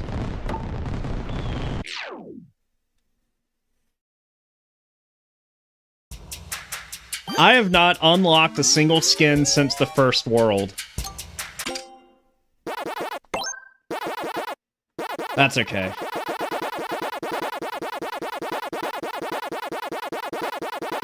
I really wish I could just hit one button to mute it, but it's fine. Let's go. Let's hear what Clyde said. No, it's Blinky, because they switched the names around. The fuck is this? Is this gonna be a rhythm game? Why is it music notes? Notes can be blasted away with a flip kick. What is this? Why is it music?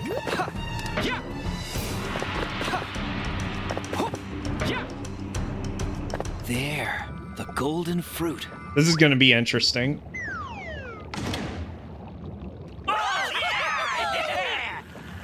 Hey, Blinky, what's going on here? What's this stage for? Welcome to the party, Pac-Man! You see, I had a hunch that Pinky, Inky, and Clyde wouldn't be able to beat you. But I ain't like them, so here's the deal. I challenge you to a music battle. What? Let's see you roll with some soul, because I'm about to unleash a beat that'll knock you off your feet.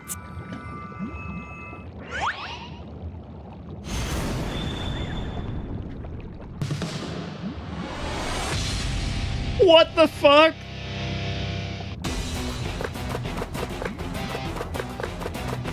Okay.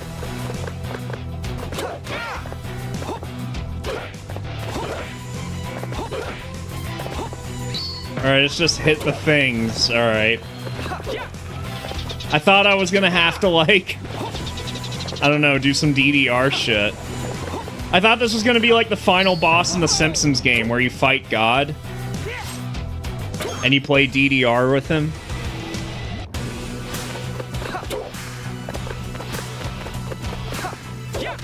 You know what these ghosts in the crowd oh, that's funny. I like that. They kick you out of the mosh pit.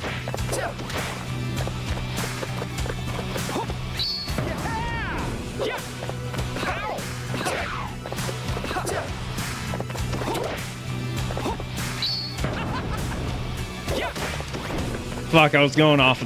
Yeah, but these ghosts in the crowd right here, they look like the background characters when you fight Zavik in Sonic Forces. Like, you know what I'm talking about? Like, the 2D cutouts of all the, like, characters in Sonic Forces in the background, like when you're fighting Zavik. Like in the giant prison hall. And they're just bouncing up and down, like 2D PNGs.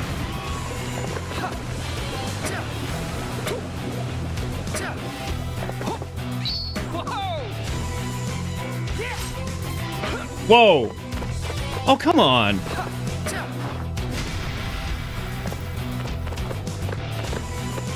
He fucking changed his trajectory last second.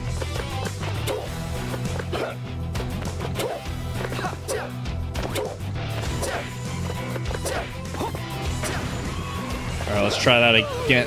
What? I hit the jump button, you prick.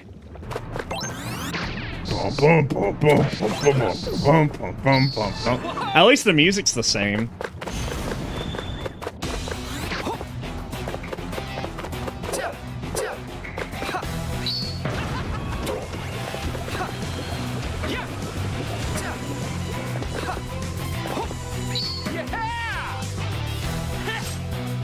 There we go.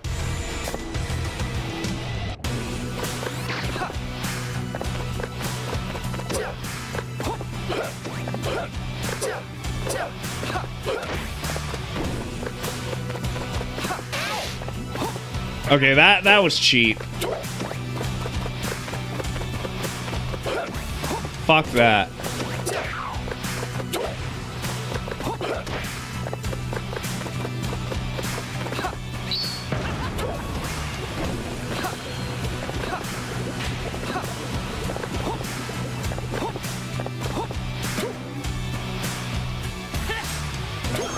There we go.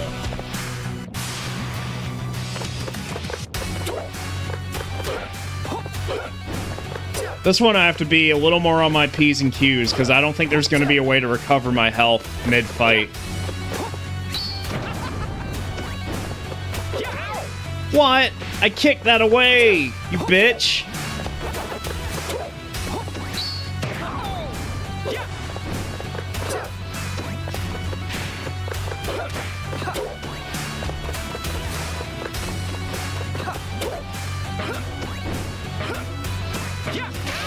Oh!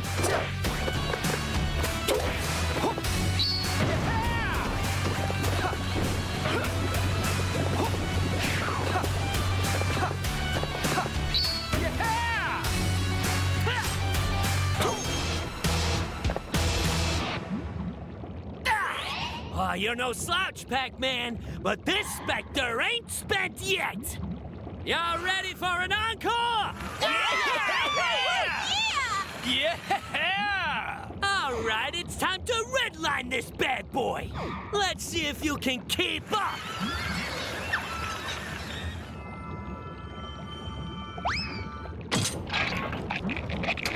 Man, I need some health.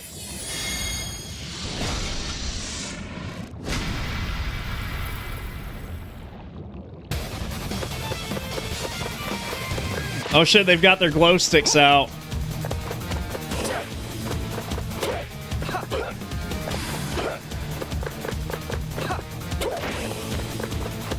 Now it's becoming a real Diddy party here.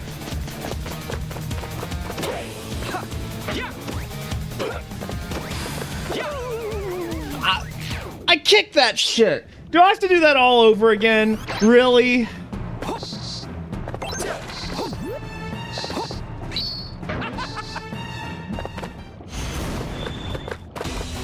I definitely don't like how long these are. I don't know if I'd say these are as bad as the Sonic Superstars bosses, but...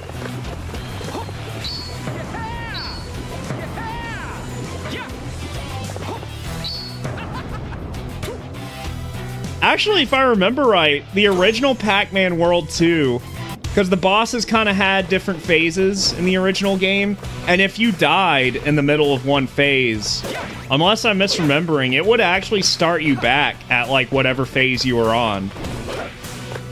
So in that sense, the original game's actually a little easier for the boss fights. Unless I'm misremembering, I could be. I could be wrong.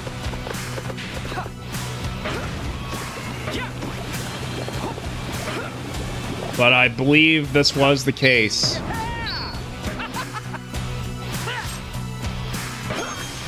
There we go.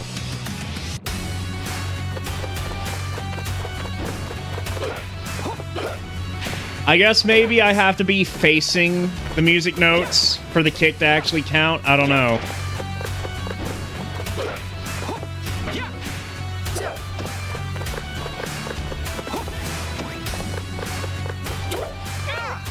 Oh, come on. That shouldn't count.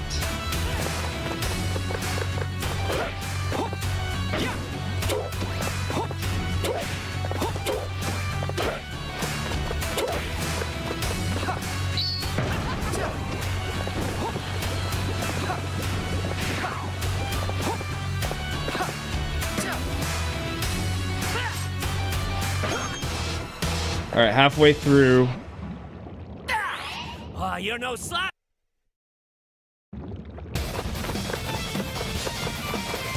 I probably can't jump in the crowd now because the glow sticks will probably hurt me, I'm guessing. So I'm not going to try. There's no reason to jump in the crowd anyways.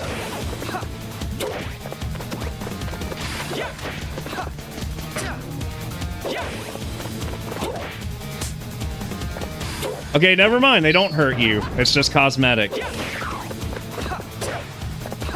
There's a lot of shit flying at me, though. Holy fuck. Still not as bad as Anubis Rex. Alright, 2 more.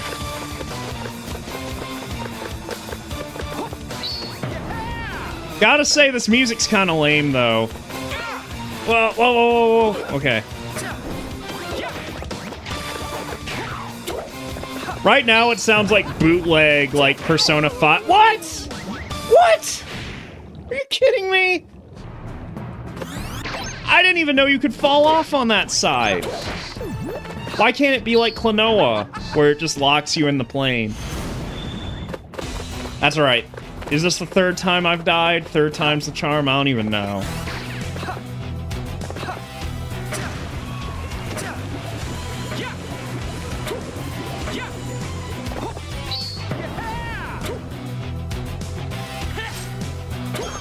Hell yeah.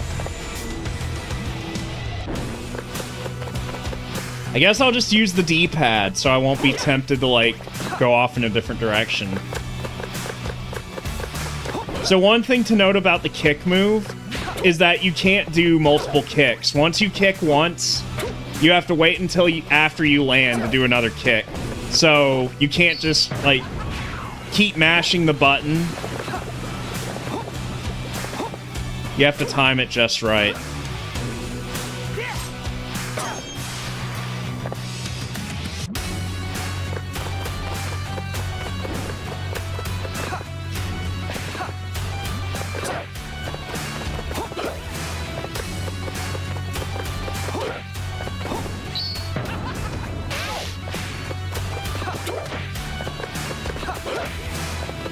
This is almost like Anubis Rex, like this game's version of Anubis Rex. With all the shit flying at you that you have to avoid. Although I'm hesitant to say that this is as hard as Anubis Rex was.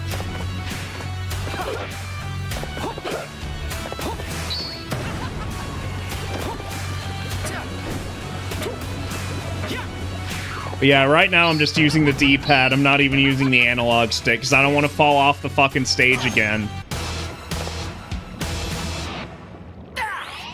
You're no slouch. Okay, this time we're gonna get him, though. For sure. Don't even worry.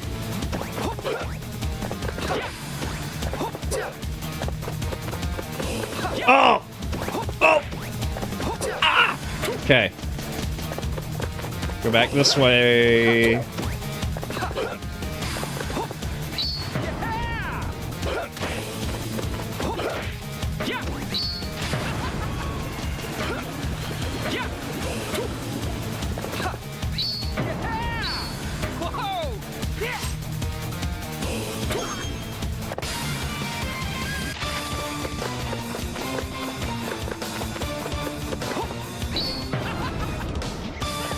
Yeah, this is some bargain bin Persona 5 music. Holy shit.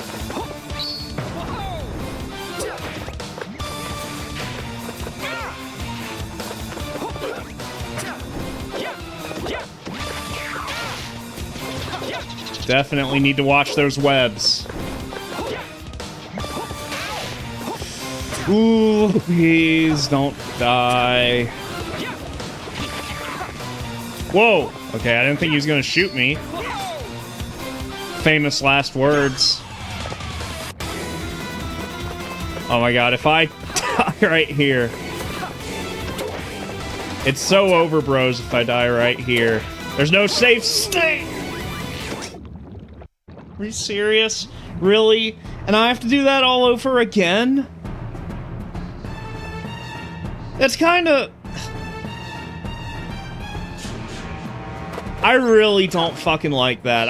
I mean, first of all, it doesn't help I hate bosses that are designed in this way, where it's like, oh, you have to go through a series of phases of avoiding attacks, and then you get permission to hit the boss after you do a bunch of things.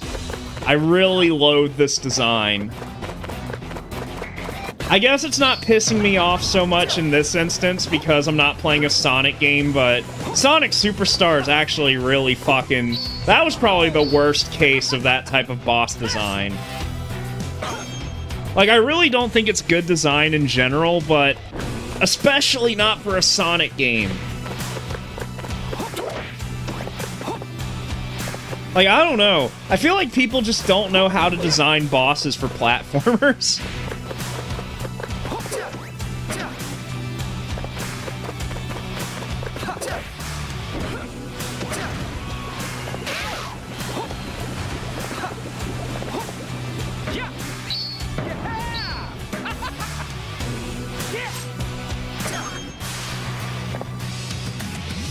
It's alright. I don't think this is as long as I'm making it out to be.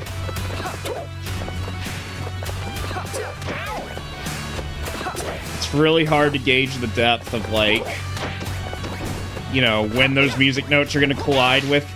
Oh, come the fuck on, dude. Seriously? Let me see if I can get some health from these spiders. Oh my god. This shit doesn't help me. I need health, not pack dots.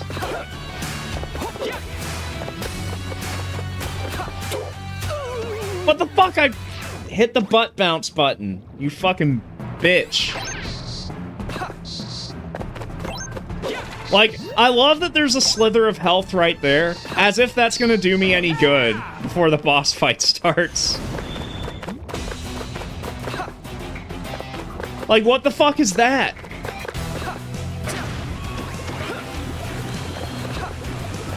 Like, yeah, it's the start of the stage. Of course I have full health.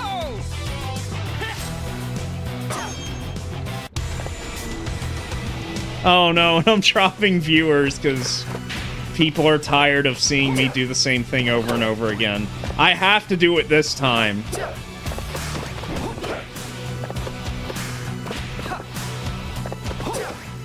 Failure's not a choice. To quote the Triforce of Courage. This is a time in which a hero must succeed. Failure is not a choice. And then what does the Triforce of Power say? It goes like, the power of good will always triumph over the power of evil.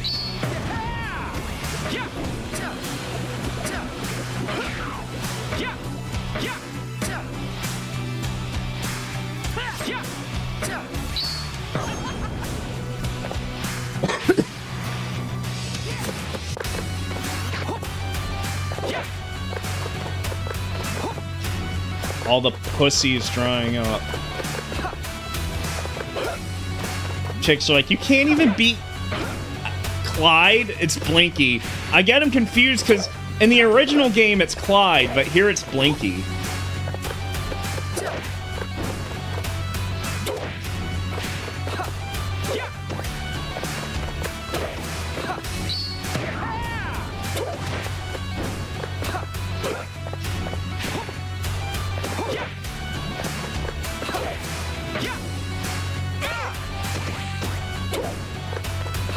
I mean, to be fair, in the arcade game, the red ghost is supposed to be Blinky, so I guess you could say they actually fixed it.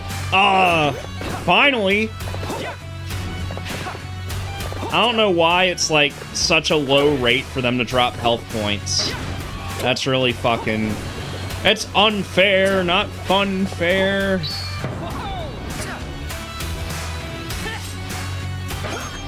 Okay. You're no... Alright, we got it now. Full health. Let's not squander this.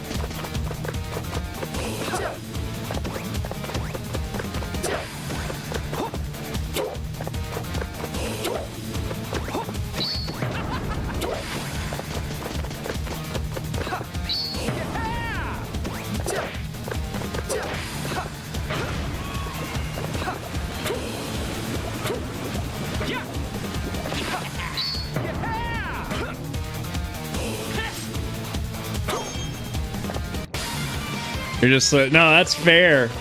That's totally fair. Don't worry. I will get past this. Oh, okay.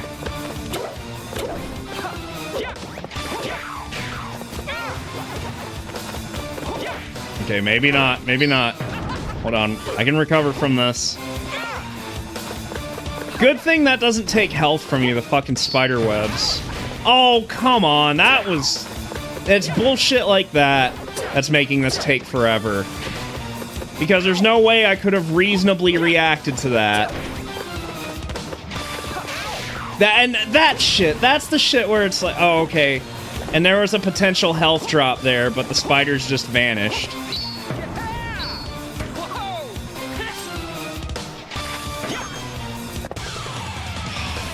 And now I'm probably gonna get hit again. If this happens again, I'm not doing this again. I'm just gonna switch to Sonic Racing because, like... Oh my gosh. But maybe I can do it. Oh my gosh. Thank you. Oh! Ooh!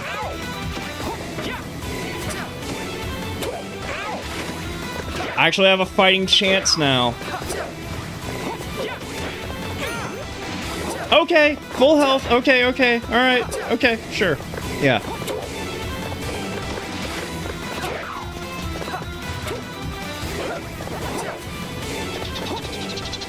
Alright, we're cooking. We're cooking. We got it. Whoa, okay.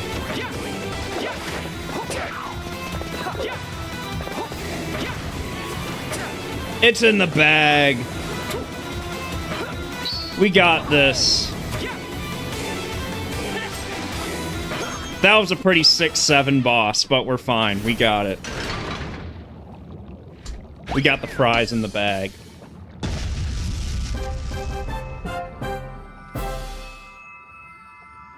That's what would make this game a whole lot better, is if Pac-Man said shit like that, like, Pac-Man, you're not gonna get this golden fruit. And then Pac-Man was like, yeah, put the fries in the bag, Clyde.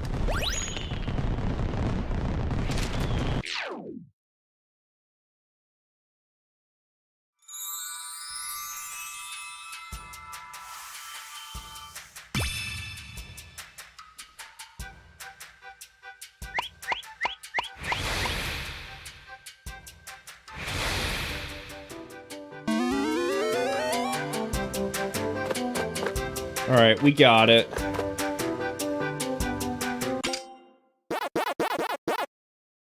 Alright, let me switch over to Crossworlds for a little bit. Pac-Man World 2, Repack. Let me get that pulled up here.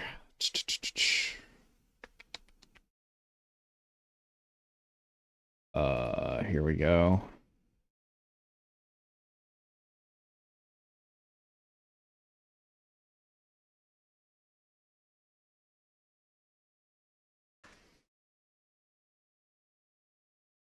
Actually, I don't even know if... I mean, I assume I should be able to stream this game on here. Like, on this PC. It should be fine. This game runs pretty smoothly.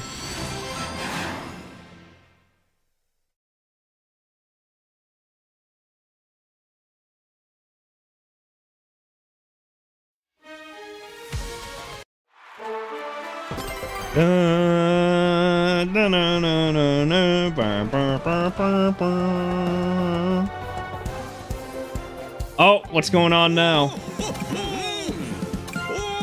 The festival is about to begin. Okay. The Hatsune Miku Festival. Here we go. I expect great things from you. Oh, October 5th. Okay, never mind. Wait, no. October 2nd. Alright, well shit, there's actually a reason to play online now. To get all the Miku stuff. Okay, here we go. I picked a good time to play this. There's actually something happening now. Yeah. I know how these work. I played the Joker Festival in the ONT, so... Alright, let's go.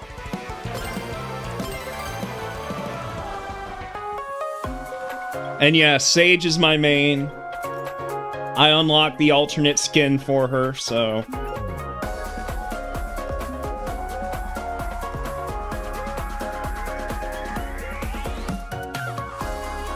Yep. Though you have to unlock the skin that I have, her, like, glitched out skin.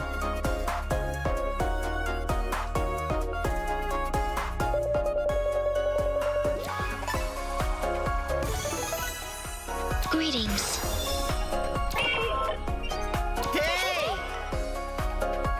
Okay, what's the stipulation here? Ring grab, okay. Do it. Do it.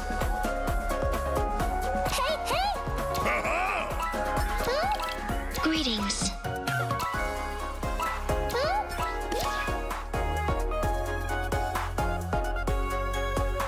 No, well, Miku's free. The Sega characters are free.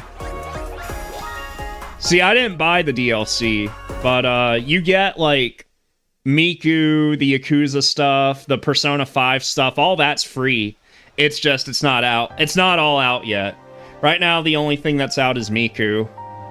Miku is set... Well, yeah. I mean, Sega makes the games. I'm not sure if they own the character, but yeah.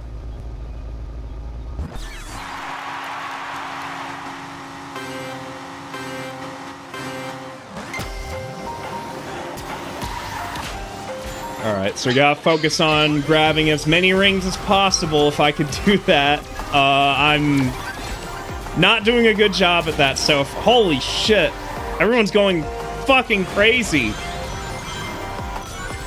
It's been a couple days since I played this, though. Oh my gosh. We need the rings.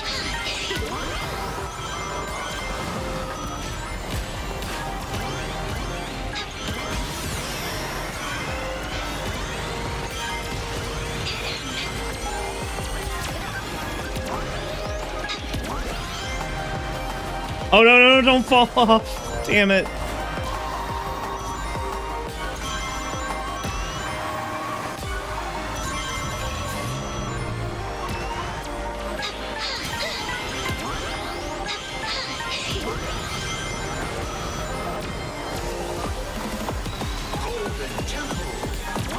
Oh my gosh. Alright, yeah, use the Void Wisp. Get me some. Maybe I should have waited until I was surrounded by more rings to do that.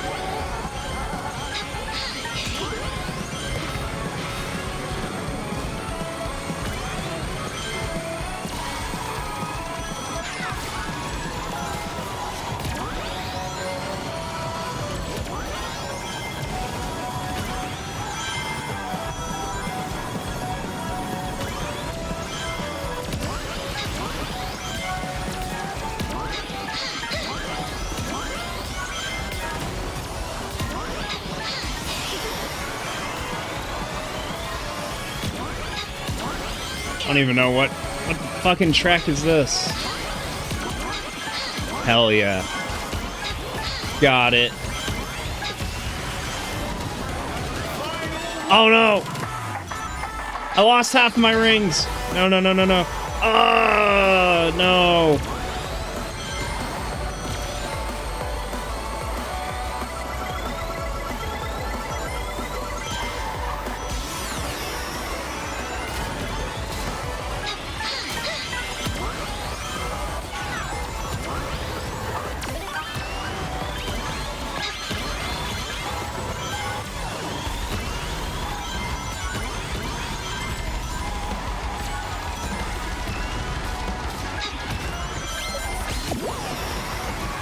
Whoa! Oh, that's not a good place to use that. Oh, shit. Damn it. Fuck. Excellent performance. I'm not doing so hot in the race, but I'm trying to focus on getting these fucking rings.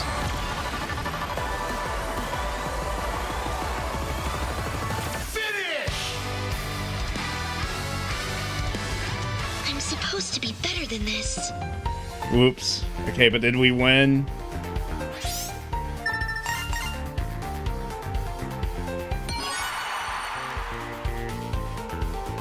Damn, that's still not enough to win. Oh, we didn't even get the most rings. Well, shit.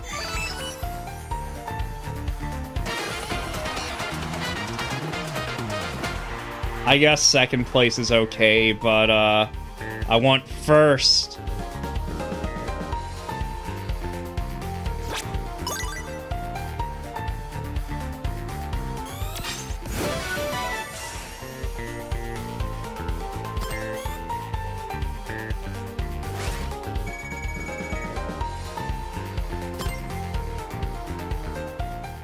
Alright, let's see. How much stuff can I unlock tonight?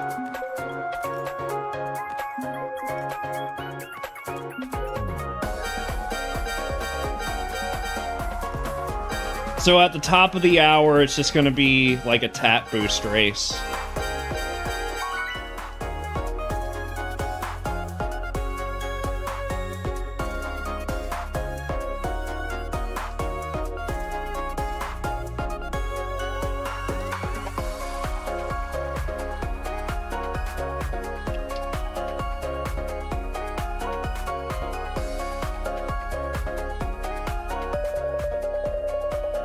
You gotta love the Sonic Forces pit crew. Anything except fucking Mystic Jungle. Fuck that.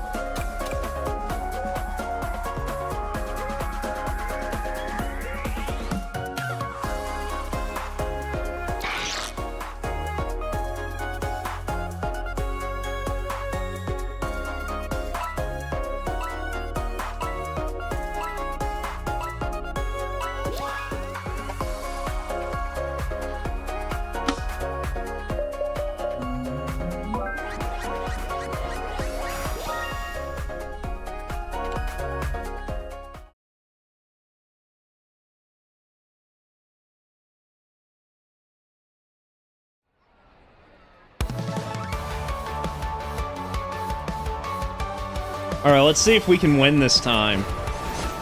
So we gotta get the rings, but we also gotta get in fucking first place, like in the actual race.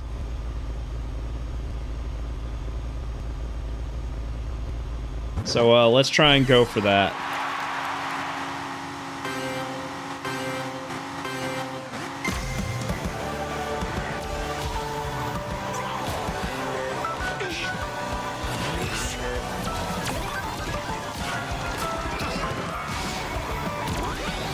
Oh, hold on.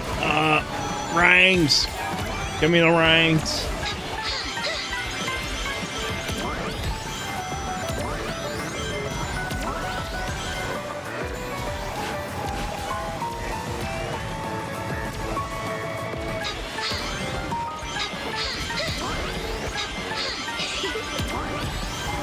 Her little giggle is so adorable, I gotta say.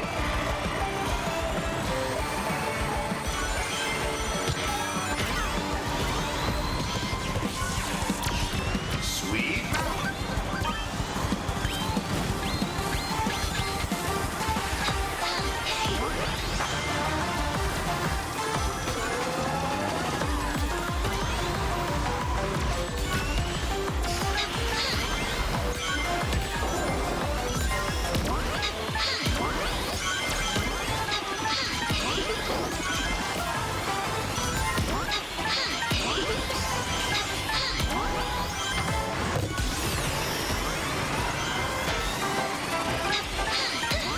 Slipstream aligned.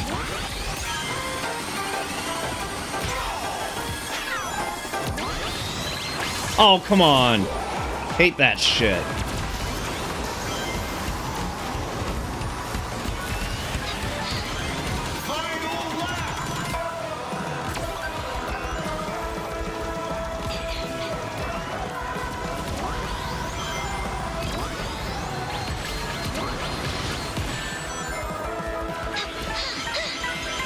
Cut that shit out.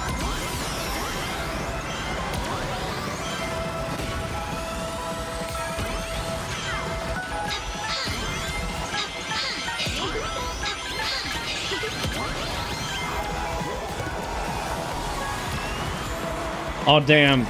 Okay. At least I dodged that shit.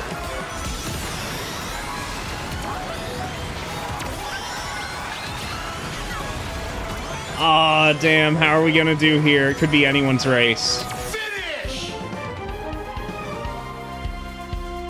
Where did I miscalculate?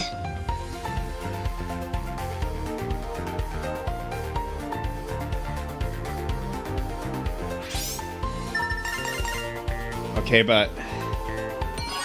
Man, even if we got the most rings, we still got fucked.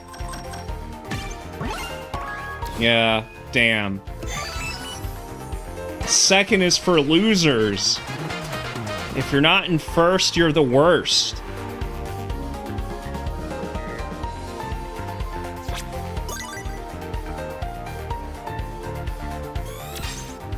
I think I need some better teammates.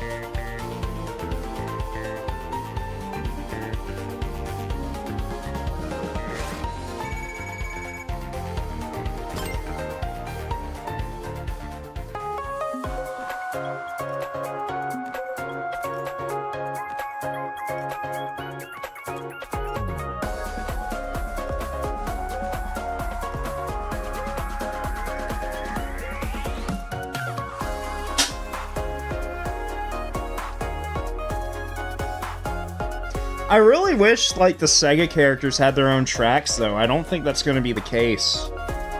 Like, there's no Hatsune Miku track, there's no Persona track, there's not going to be a Yakuza track. So that's a shame. There's going to be a pretty cool Mega Man track, though, when Mega Man comes out.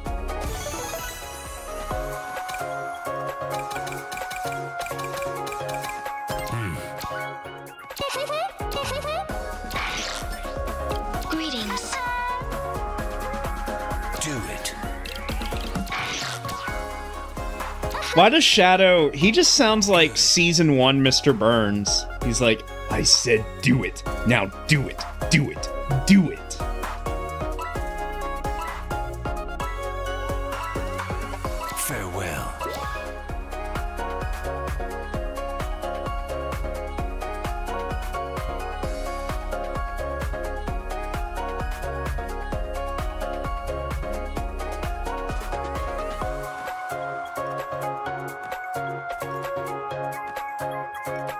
Alright, what are we calculating here? Come on, just pick the track. Oh, it's about to crash. Yep, it's gonna crash. It's gonna be like, meh.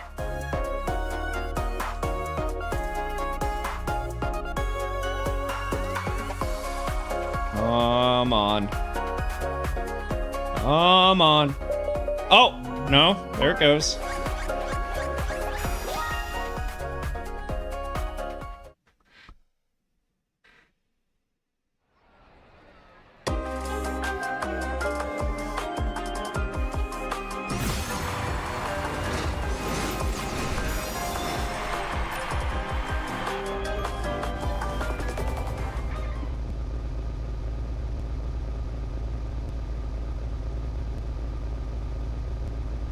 Oh, now it's gonna crash, I think. If it's still waiting... Oh, no. Okay, there we go.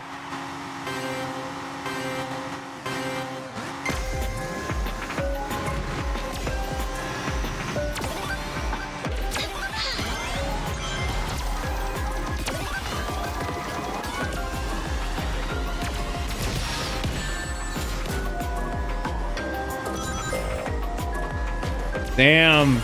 Straight to last place.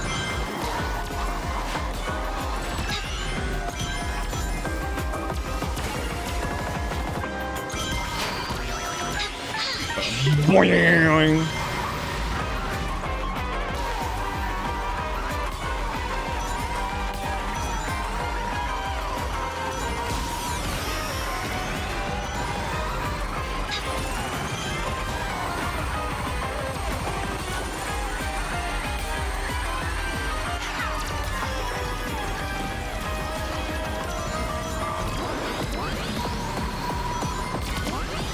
So here's the real question, guys, and for anyone who's still here.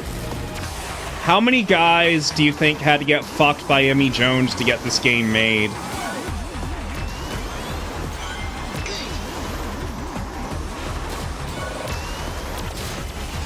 That's fucking wild. If you guys haven't seen Ricardo's new video on Emmy Jones...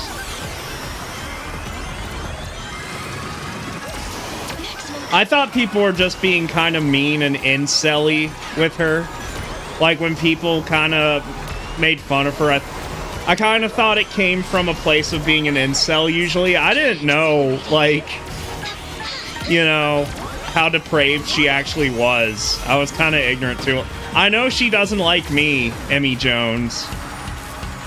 Because, I don't really know exactly why. Well, no, I do know why. Because I used to talk to, an individual that she didn't like.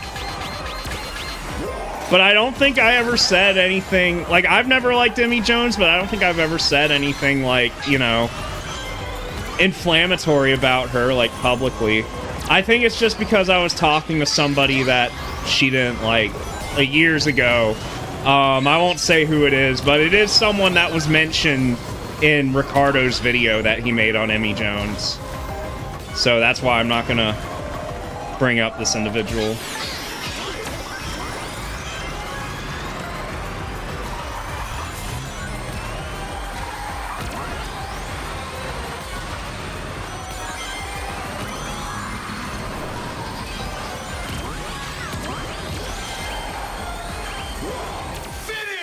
Like, I thought the only person she fucked was Ryan. I'm supposed to be better than this. I started talking about Emmy Jones fucking everybody, and I got +1 viewers. Did we get the most rings, please? Yes! Okay, finally. We won. No, she fucked Aaron Weber. She fucked... What? She fucked Matt from Tails channel. She fucked Saber Spark. Like... Man. Her holes are so loose now that, like... When she walks outside, if it's just a gentle breeze, like... all of her guts will just come falling out of, like, one of her holes. Like, at this point, like, there's no point in fucking her at this point, because it's just like throwing a hot dog in a hallway. Allegedly, she fucked Jason Griffith's father. I've heard that rumor. God.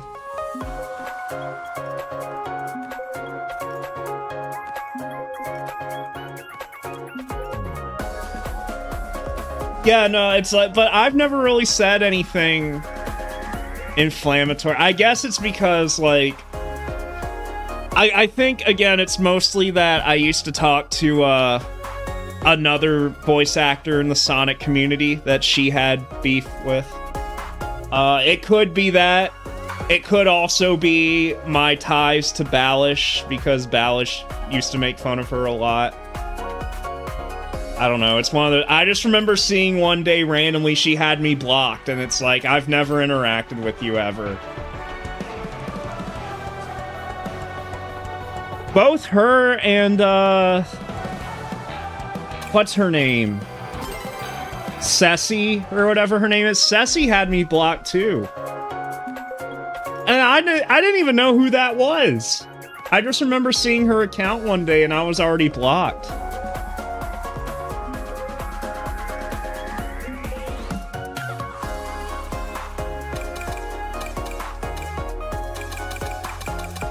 I mean, don't get me wrong. I'm not, like, upset that I was blocked by them, but, like, I never interacted with them.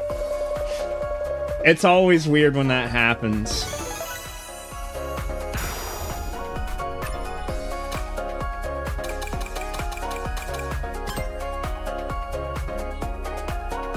Oh, now it's a tat boost race. Hey guys. Let me switch to that. I guess there's no rental gadget plate for the tat boost. Let's go. What's up, Deadpool?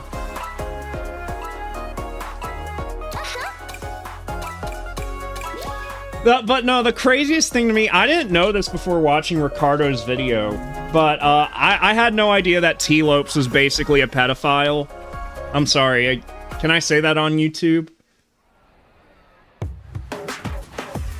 Like, that grown-ass man being married to a 15-year-old girl? I mean, I guess in some states, like... I mean, as long as it's consensual, I guess it's legal, but, I mean, that's just... That shouldn't be legal. To marry a 15-year-old girl. When he's like, what, 23 or 24? That's fucking weird. I know some people would try to argue that, like... I don't know. I could see it, like, if you're an 18-year-old doing that with a 15-year-old, I could kind of maybe see that. But, no, if you're in your mid-20s, right? Wasn't he, like, 25? I don't even know. May have even been older than that. But there's no issue. That guy's just a weird, fucking, creepy pedophile. Not T-Lopes! Fuck, no, not T-Lopes, sorry. Hyper Potions, no. No, T-Lopes isn't a pedophile, I'm so sorry. Oh my god, no. Forget what I said. Hyper Potions, the Hyper Potions guy, that's who I was thinking of.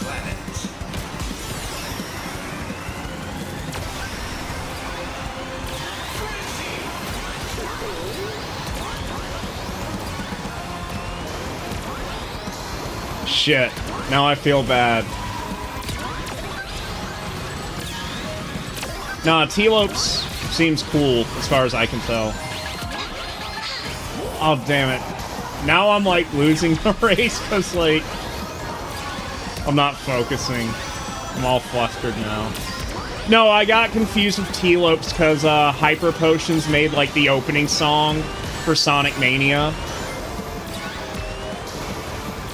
Which is also used in the Sonic movie. Yeah, that's where I got mixed up.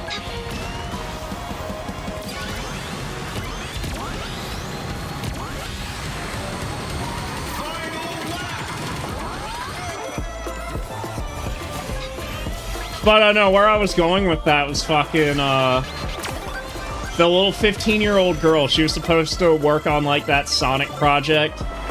She got canned, and then they replaced her with her pedophile abuser. That shit's fucking wild.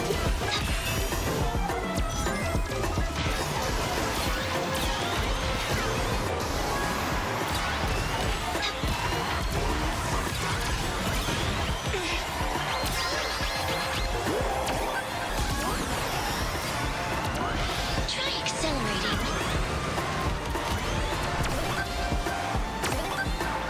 Finish! An acceptable outcome. Yeah, and you know what, Voidstro? I bet it was because Mr. Enter's probably really jealous and bitter of Saberspark's success, if I were to guess, because Mr. Enter's kind of been disgraced, and Saberspark is, like, so successful.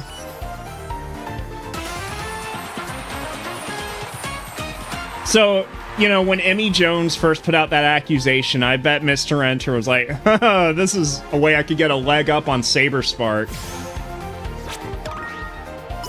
I guarantee you this is the case. It's probably just him trying to get a petty victory. Oh, really? Well, I guess I shouldn't say. I don't know. I don't watch either of them. I can't say.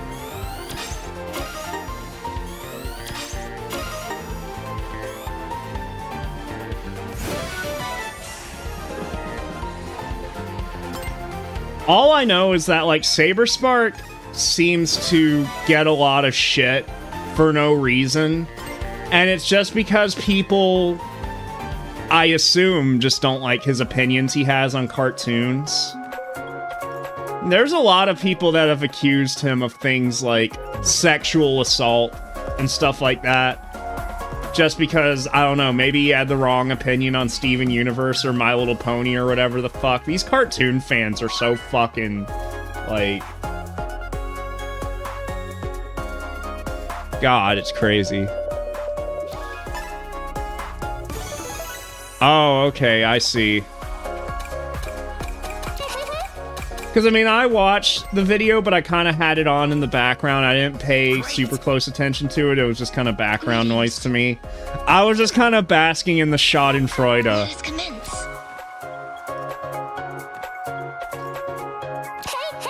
Great!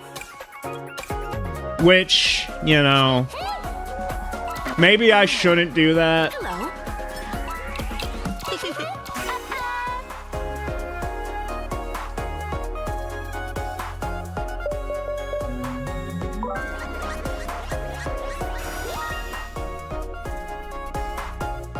You really shouldn't, even if someone deserves it, you honestly shouldn't, like, bask in someone else's misfortune. Like, yeah. That's something I need to work on.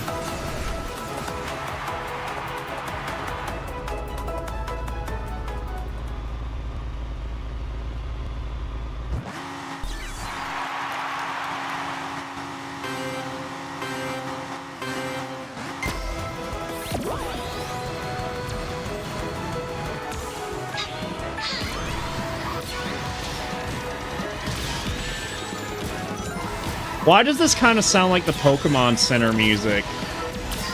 Da da da da da da da da. Actually, no, it doesn't. What am I saying?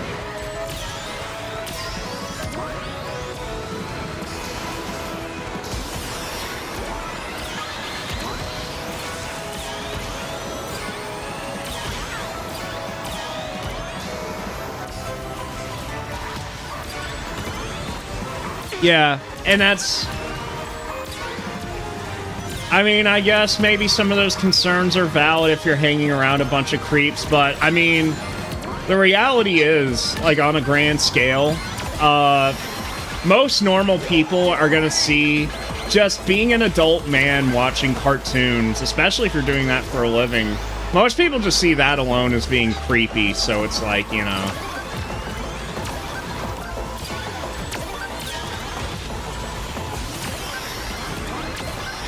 Like, if I was a full-time cartoon reviewer on YouTube, and, like, I don't know, I went down to the gas station, and the clerk was like, oh, what do you do for a living? And I was like, I watch cartoons, and I assess them, and that's my job.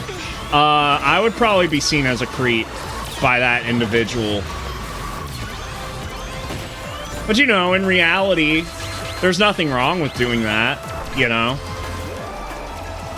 But there's a stigma behind it, you know? So, the point being, you know, if you're around certain communities, if you're doing certain activities, you have to expect to be around some not normal people, I guess, is my point. So it's like if people are trying to cancel Saberspark for that reason, like, oh, he hangs out with creepy people, but he himself isn't creepy. It's like, okay, well, I mean, most people in his camp are guilty of that, so, you know, why are you just calling him out, you know? I guess that would be my stance on that.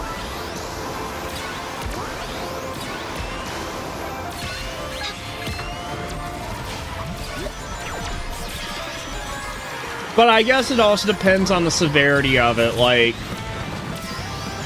are they complicit in the acts of creepiness, or is it something that, like, they reasonably wouldn't know about, you know? Finish! Damn. I'm supposed to be better than this. I am supposed to be better than this. Oof.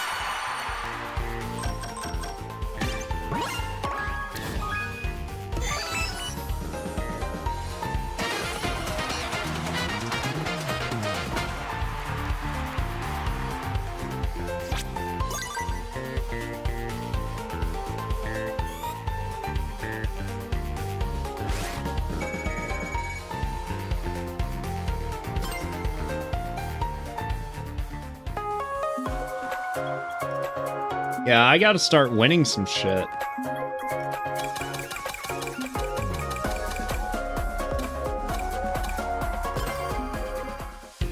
Let's see, should I...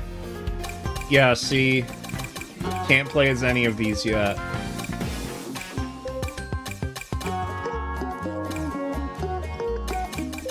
Fucking SpongeBob.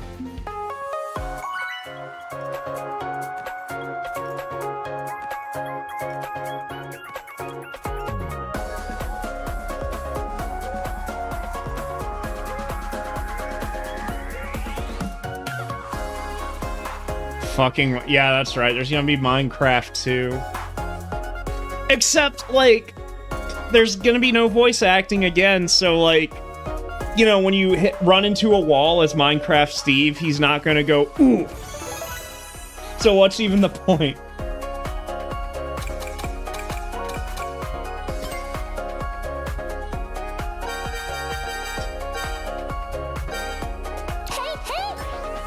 Greetings.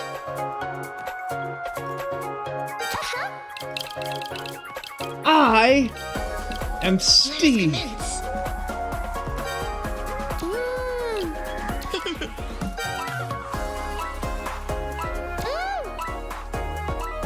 How's it going? No, this game is peak. It's just peak.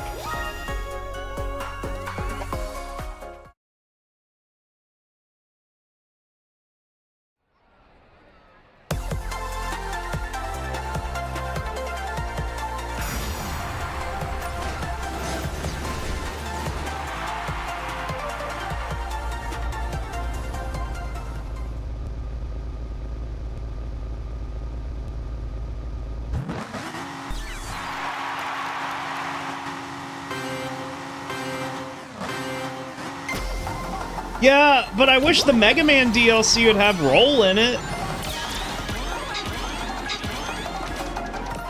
That's what's gonna suck, is that, like... You know, I mean, Mega Man and Proto Man are cool, but I'd rather play as Roll than Proto Man.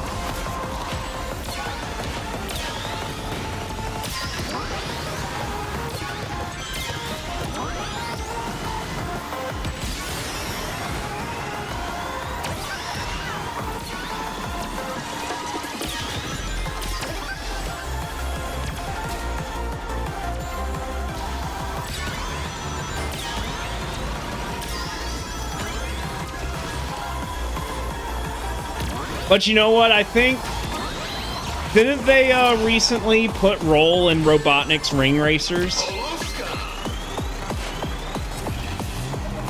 That's a fan game I need to try out.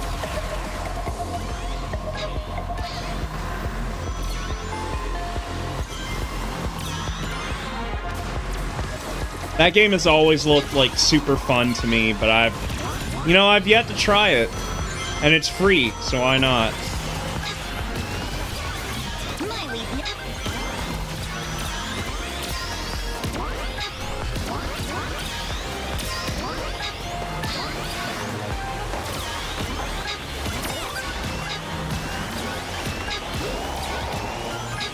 But yeah, obviously, Robotnik's Ring Racers is a fan game, but even still, at that point, you know, the limit's just your imagination.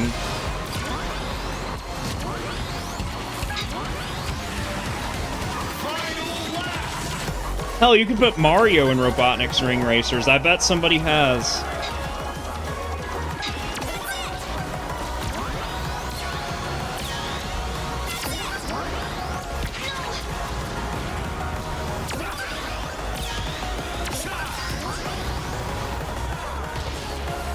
And you know what? I'm really close to getting a Steam Deck. I held off for a while, because, like, you know, the Steam Deck's been out for a few years. I feel like maybe it'd be better to just wait for the Steam Deck 2, or, you know, get something, like, more capable, like an Ally or something, but... They've got the original Steam Deck on sale right now for like $300 on the Steam Autumn sale. Ooh, that was rough. Is father displeased with me? And even though it's like a few years old... Oh no, she thinks her father is disappointed in her. That's so sad. It's okay, we won even though I got the least amount of points. What was I saying though? But yeah, like... The original Steam Deck LCD, it's like $300 on sale right now. So it's as much as a Nintendo Switch is, and like significantly cheaper than a Switch 2. And you know what? Even though it's a few years old, it still seems like a pretty good value. And it's like, apparently this game runs really well on the Steam Deck. At least it's on like Steam's own page for Steam Deck games.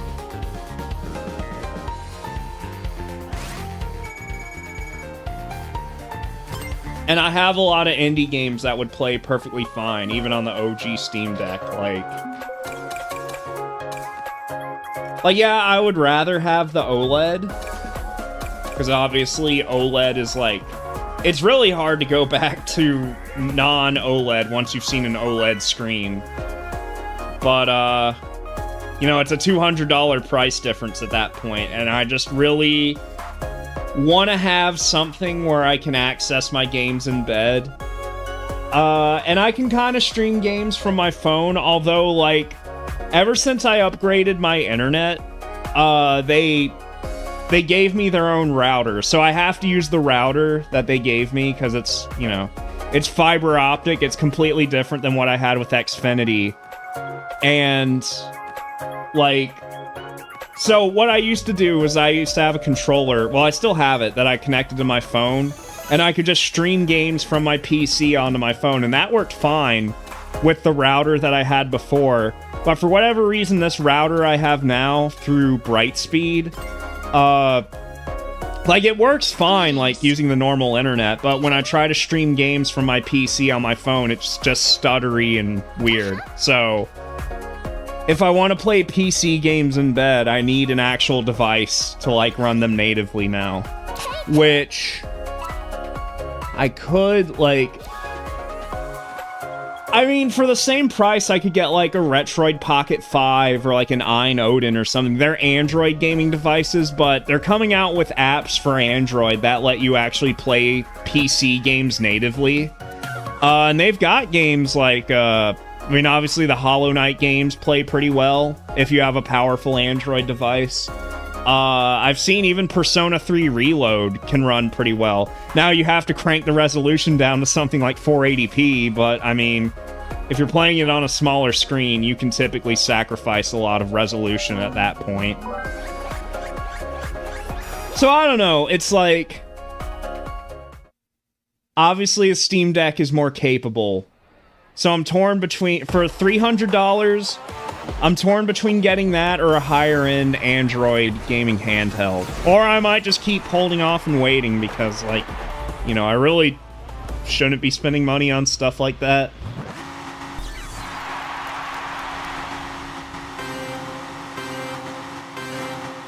But it'd be nice to have something to play an RPG in bed.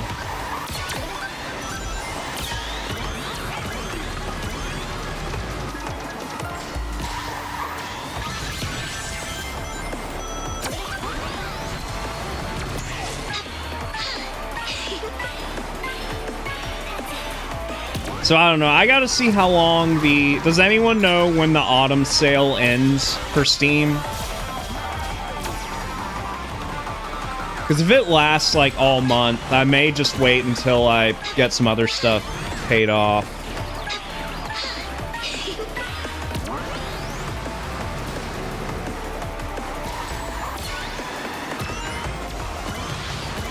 Excellent performance. Yeah, Void, it is. Maximum output.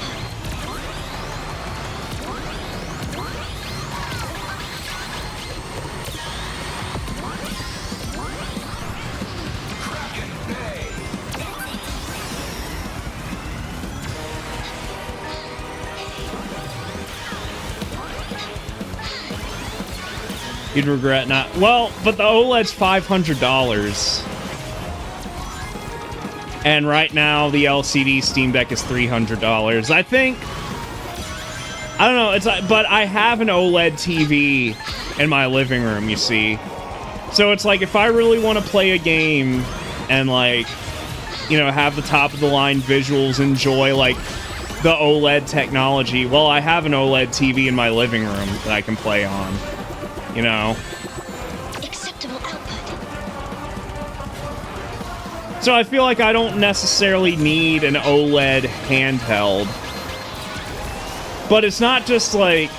You know, the Steam Deck OLED has some other differences, too. It's got a better battery life.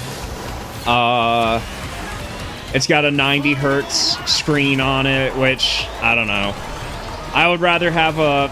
If it's not going to be 60 hertz, I'd rather it be 120 hertz than 90, because that doesn't really do me any good otherwise, but... I mean, I guess it helps with some games, because, like, a lot of games on the Steam Deck you have to bring down to, like, 45 frames a second. So I guess if it's 90 hertz, that makes it look smoother. Because that's half of 90 is 45, so... I don't know. I mean, these are luxury items. It's like, you know, this isn't... Like, I need water. I need food. I don't need a Steam Deck. But it would be nice to, you know, have it so I could play it in bed. Because I've got such a massive backlog of games, I genuinely think I could shred that backlog if I had a Steam Deck.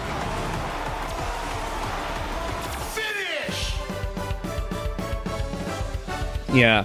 Well, you know what? Yeah, the Steam Decks are expensive, but if you want a handheld PC, those are the ones to get, is the Steam Deck.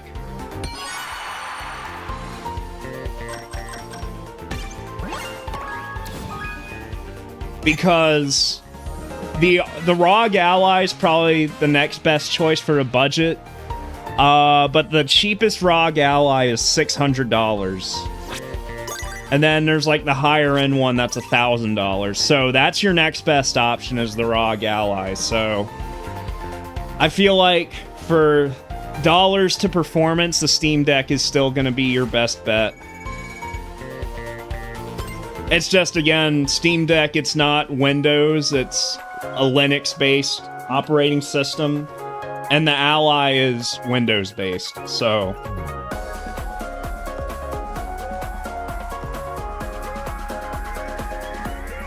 The only real hiccup for me at that point is, like, if I have a Steam Deck, I have quite a few PC games on Xbox, And I just wouldn't be able to play those on the Steam Deck because you can't play them through Steam.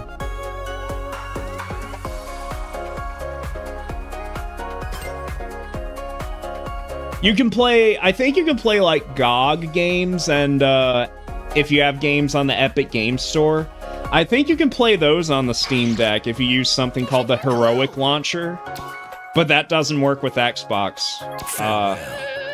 But I have quite a few games on GOG, so that would work. Yeah.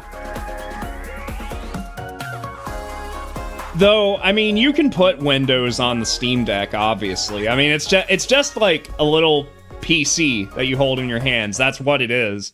So you could totally, like, you know, change the operating system on it, but... You know, Windows 11 isn't really optimized for the hardware that's inside of the Steam Deck, so I don't know if I'd recommend doing that necessarily.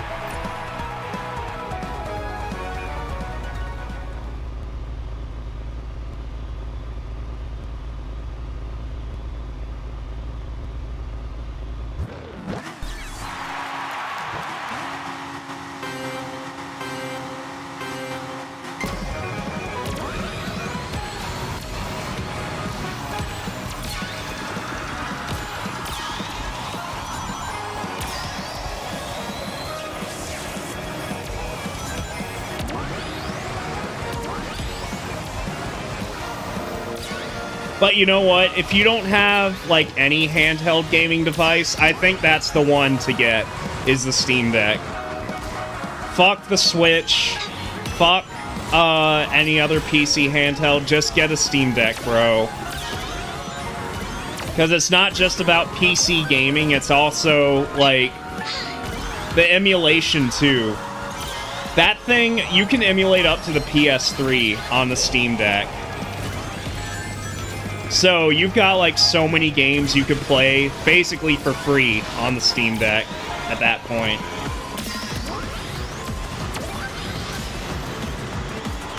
Dinosaur jungle.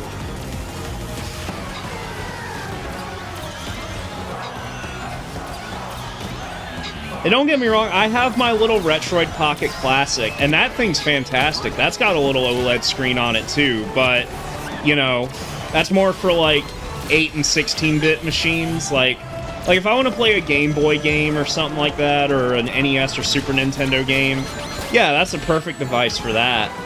But right now I kind of have a hankering to play something a little more modern.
At least I'm ending the race in second. That's not bad. Alright, that ain't bad. Within expected parameters.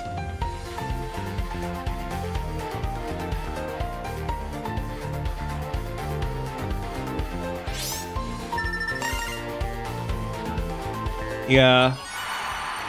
Well, I guess depending on how you look at it, emulation, it might be easier to set up on like a standard computer or laptop, but I mean, obviously I don't have a Steam Deck, so I can't really speak for the setup. You know, getting everything set up and all that. I think a lot of people like to use something called EmuDeck, to get emulation set up on their Steam Deck. And it seems like it's one of those things where it's kind of an involved process. Like, you have to set up directories for everything, and that is very time-consuming, I will say. But, I think it's probably worth it after you go through the whole setup process. Because I had to do that with my, I've got, what's it called?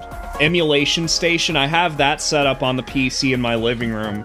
So, you know, if I want to play games in there, I just open up Emulation Station. I've got all my ROMs and the emulators set up individually in their own folders. So it took some time to get it set up, but now I've got it to where if I want to play a game, all I have to do is just open up Emulation Station, select the system, select the game, and bam, I'm in it. So...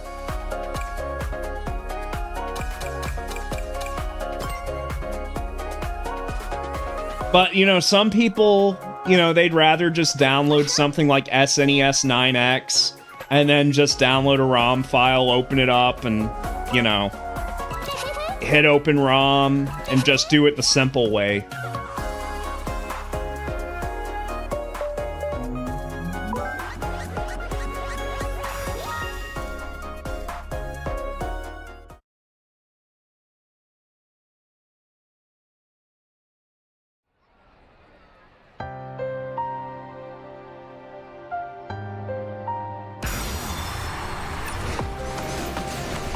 Oh shit, we're on Air Tricks now? I didn't even realize.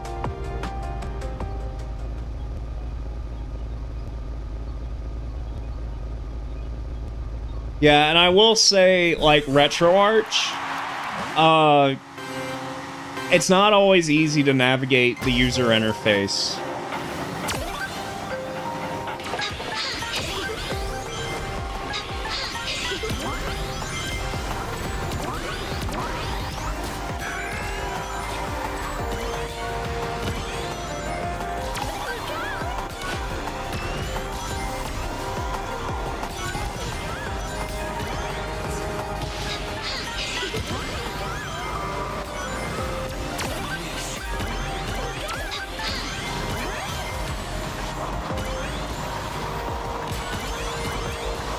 I don't know. I mean, I feel like it's probably just a matter of just dedicating a whole day towards getting the emulation set up on the Steam Deck, figuring out what systems you want to play and what games, and, you know, just setting it up from there. I recommend watching, there's a guy on YouTube, he's called Retro Game Core, and his whole channel is just all about, like, he reviews all the different handhelds that come out, like all the Android retro gaming handhelds, all the PC handhelds and stuff like that. But he also does tutorial videos on how to, like, set up emulators on different devices. So and he's done a few videos about the Steam Deck, so I definitely recommend checking him out.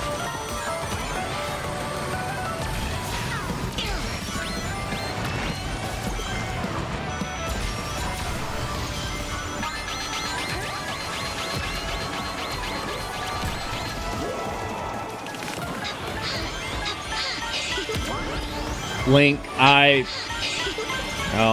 could provide that here in a little bit. I'm in the middle of racing right now. But he's called Retro Game Core. That's just what the channel is called.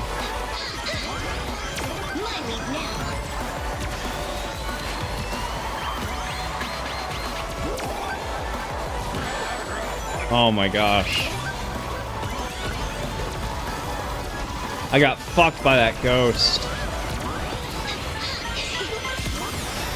Slipstream alive.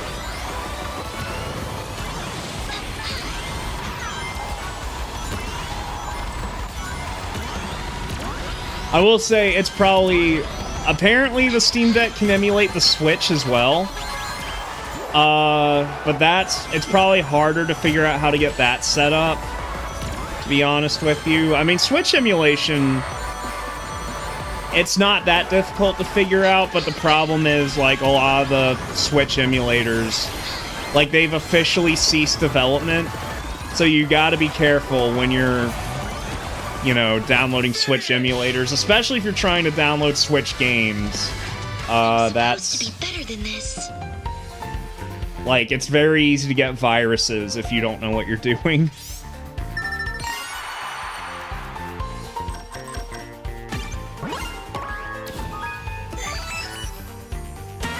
But honestly, to be honest, I don't really have much interest in emulating the Switch, because it's like, I've got the Switch 2. All I'd want to do with Switch 1 games is get them to run at like 60 FPS, like Breath of the Wild and stuff like that. And the Switch 2 can already do that, so, you know, I really don't have much interest in actually emulating the Switch myself.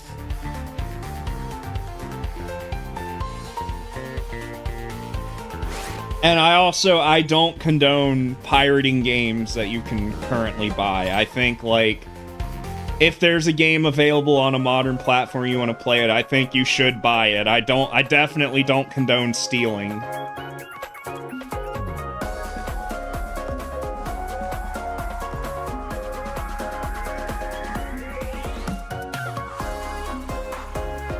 But it is something you can do on the Steam Deck should you want to do that.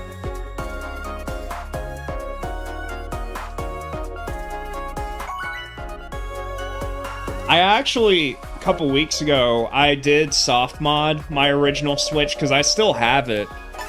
And I mean, I don't really need it because I have the Switch 2, but I figured, you know, since I got everything transferred to my Switch 2, Hey guys! why not just go ahead and soft mod the Switch 1, because I have a launch model Switch, so they're really easy to mod.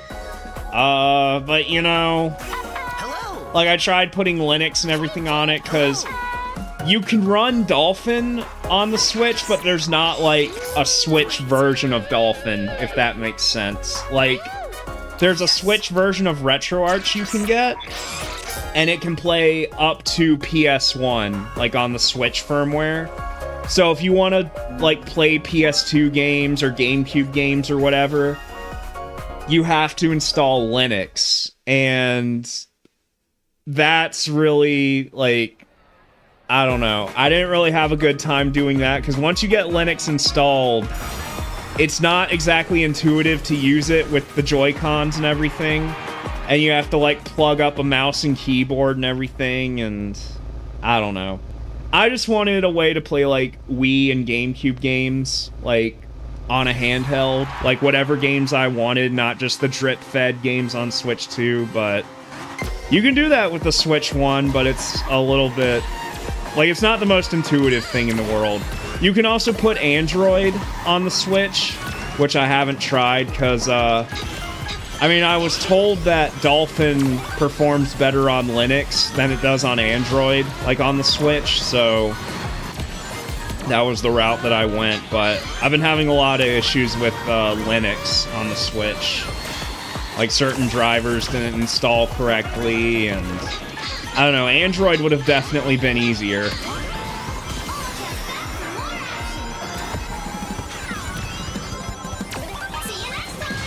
Steampunk City.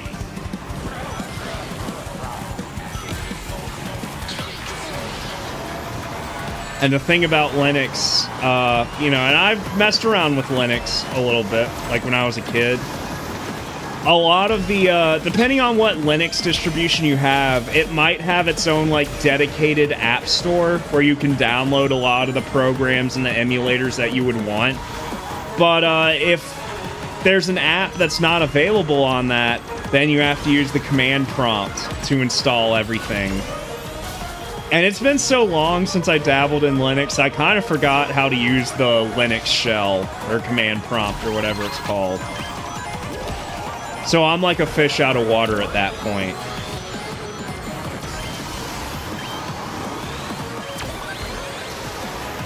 Like, it got to a point where I was like, okay, for me to get anywhere with this, I basically have to relearn how to navigate through Linux, and I just don't have time for that right now.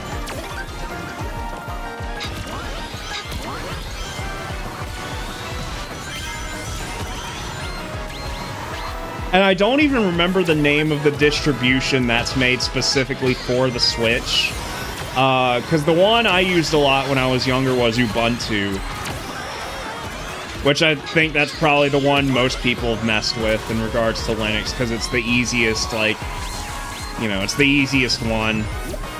It's the one most akin to Windows and Mac OS, like, out of the box. Finish! Damn, what place did I end up?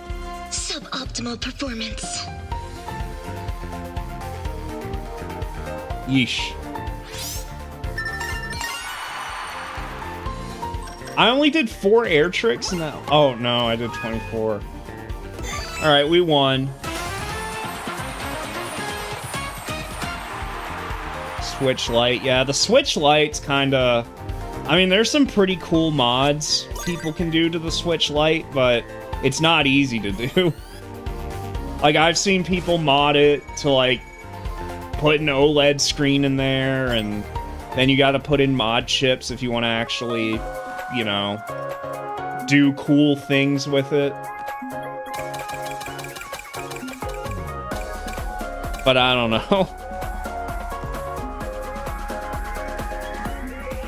There was a point in the past where I thought about buying, like, a pre-modded Switch Lite, because I thought it seemed kind of cool, but that's, you know. Man, I've got so much clutter. I actually probably should get rid of some stuff. Like, I've got a PSP, I've got a Vita, I've got the Retroid Pocket Classic, I got the Switch 2. Like, I definitely don't have a shortage of handheld devices. Like, I've got, like... I got games to play. It just might not be exactly what I want to play at this moment in time.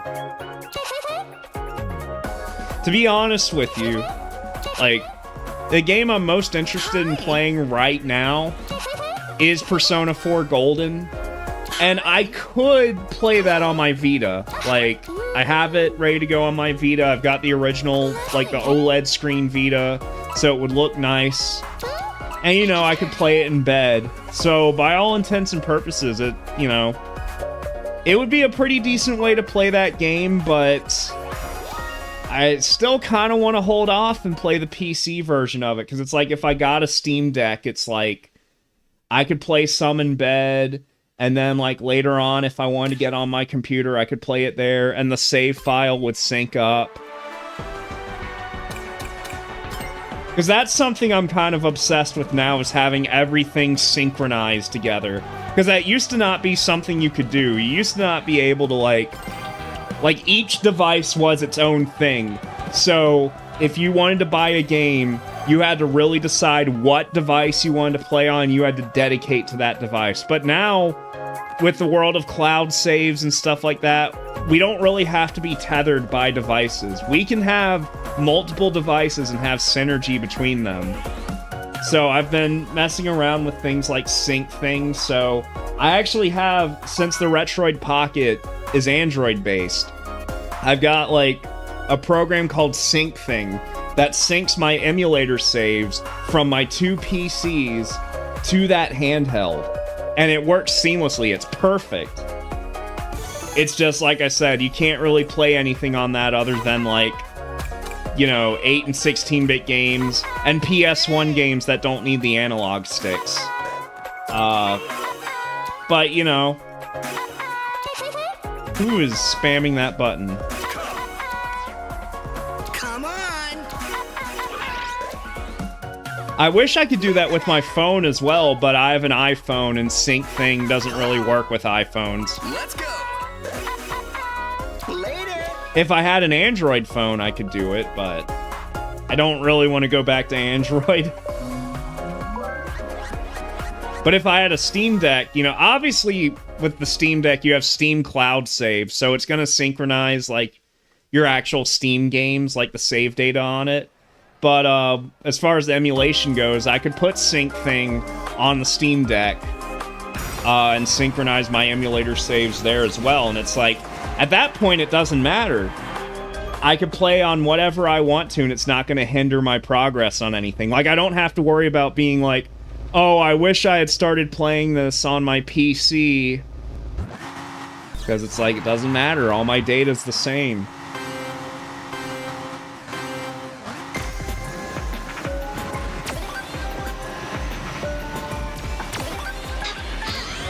And I'm saying this right now. I'm done with consoles. I'm not gonna buy, like, when the next Xbox comes out, I'm not buying it. When the next PlayStation comes out, I'm not buying that shit.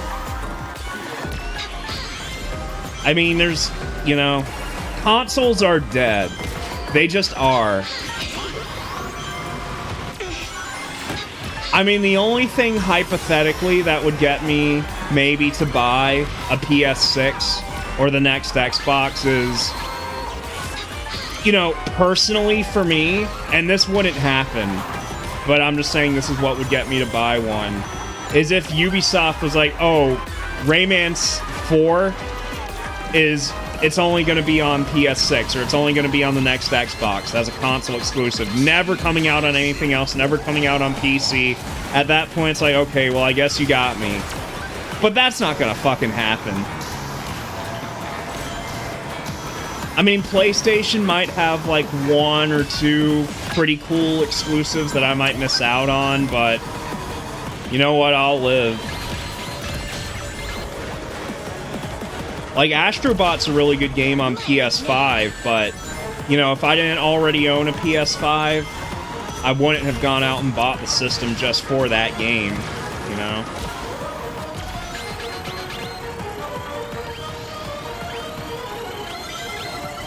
And Xbox, I mean, fuck, man, the Series X. There's some models of the Series X now that are $800. And we're talking about the Steam Deck being a few years old. The fucking Series X came out 5 years ago almost. Half a decade. At $500. And now it's gonna be like $800 to get one in fucking... in 2025? Are you fucking kidding me?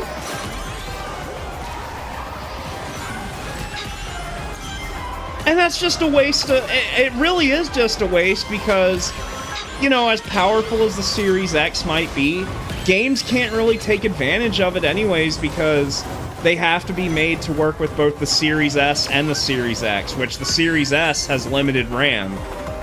So it's just like $800. Just build a PC at that point. My lead now. Like, I hate to be an elitist, but it's just the truth.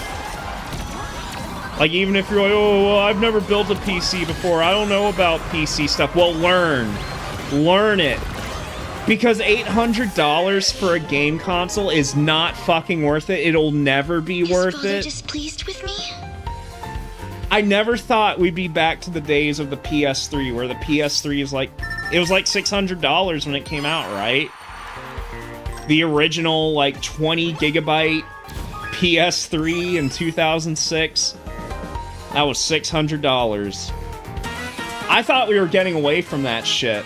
From game consoles being prohibitively expensive. Because it went down. Like, by the end of the PS3's life, I think it was down to, like, $250 maybe. And no other console since then had been that expensive. But now... But even back then, at least with, like, the PS3, yeah, it was $600, but you know what? You were getting a Blu-ray player with it, and Blu-ray was a brand new format at the time. You were getting an all-around, like, home theater device, because it had all those ports on it to put in SD cards and stuff like that. So it could play all your home media. You had streaming apps on it, too, because streaming apps were in their infancy at that time. But it was capable of it. Eventually, once Netflix fully became a streaming service, that was something you could have Netflix on. You know, so even at $600, which was ridiculous in 2006, there was still more value back then than getting an $800 Xbox Series X now. This shit's ridiculous.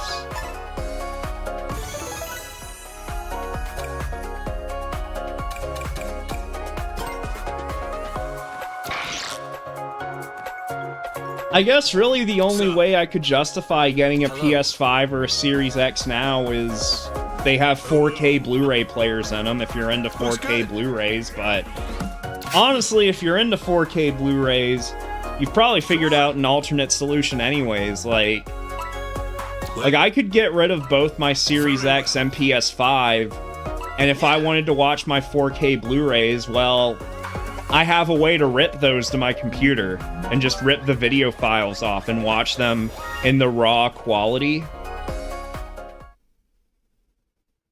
So that it doesn't necessarily hinder me. It only hinders me in the sense that, like, I can't directly watch the 4K discs, but... Man, video games suck.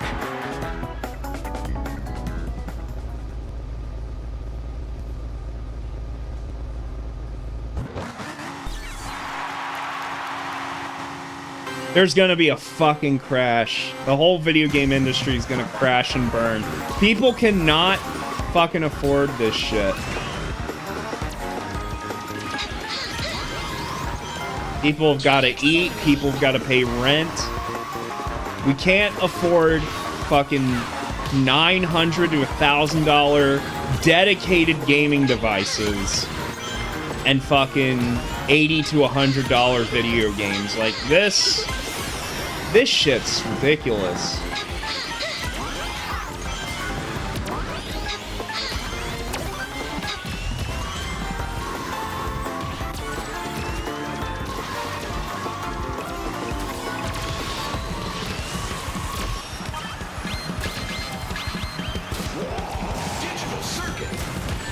Digital Circus? What? Is that crossing over in this game too?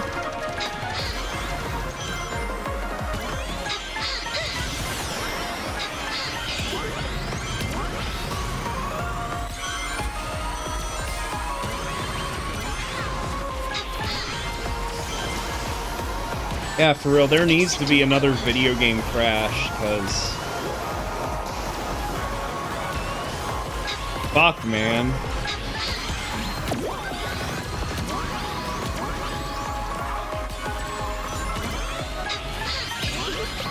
What the shit? What happened?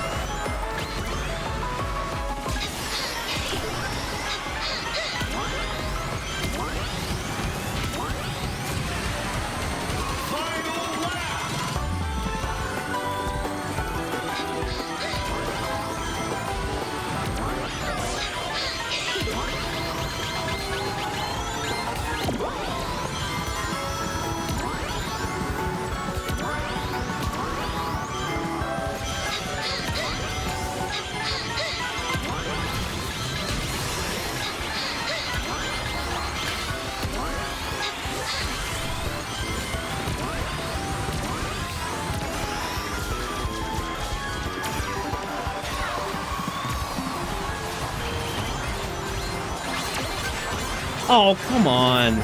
Really? Finish! Last second, just dump me to last place. I'm supposed to be better than this.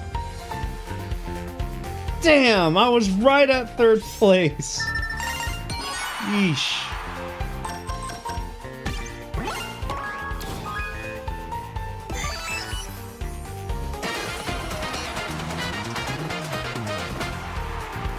Alright guys, well... I think it's about time to go to bed. Well, let me see, how much more do I have to unlock here? Let me take a look at that.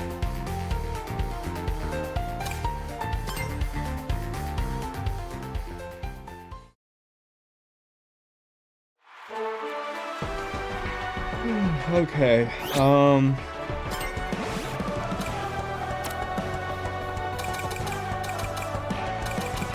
so 1,000 points, I have 375, but I need 1,000 to get everything, so... It's a decent amount of progress there. But, I should get ready for bed, get ready for the big workies tomorrow. Ugh, sorry I didn't stream Tuesday, like I said I was.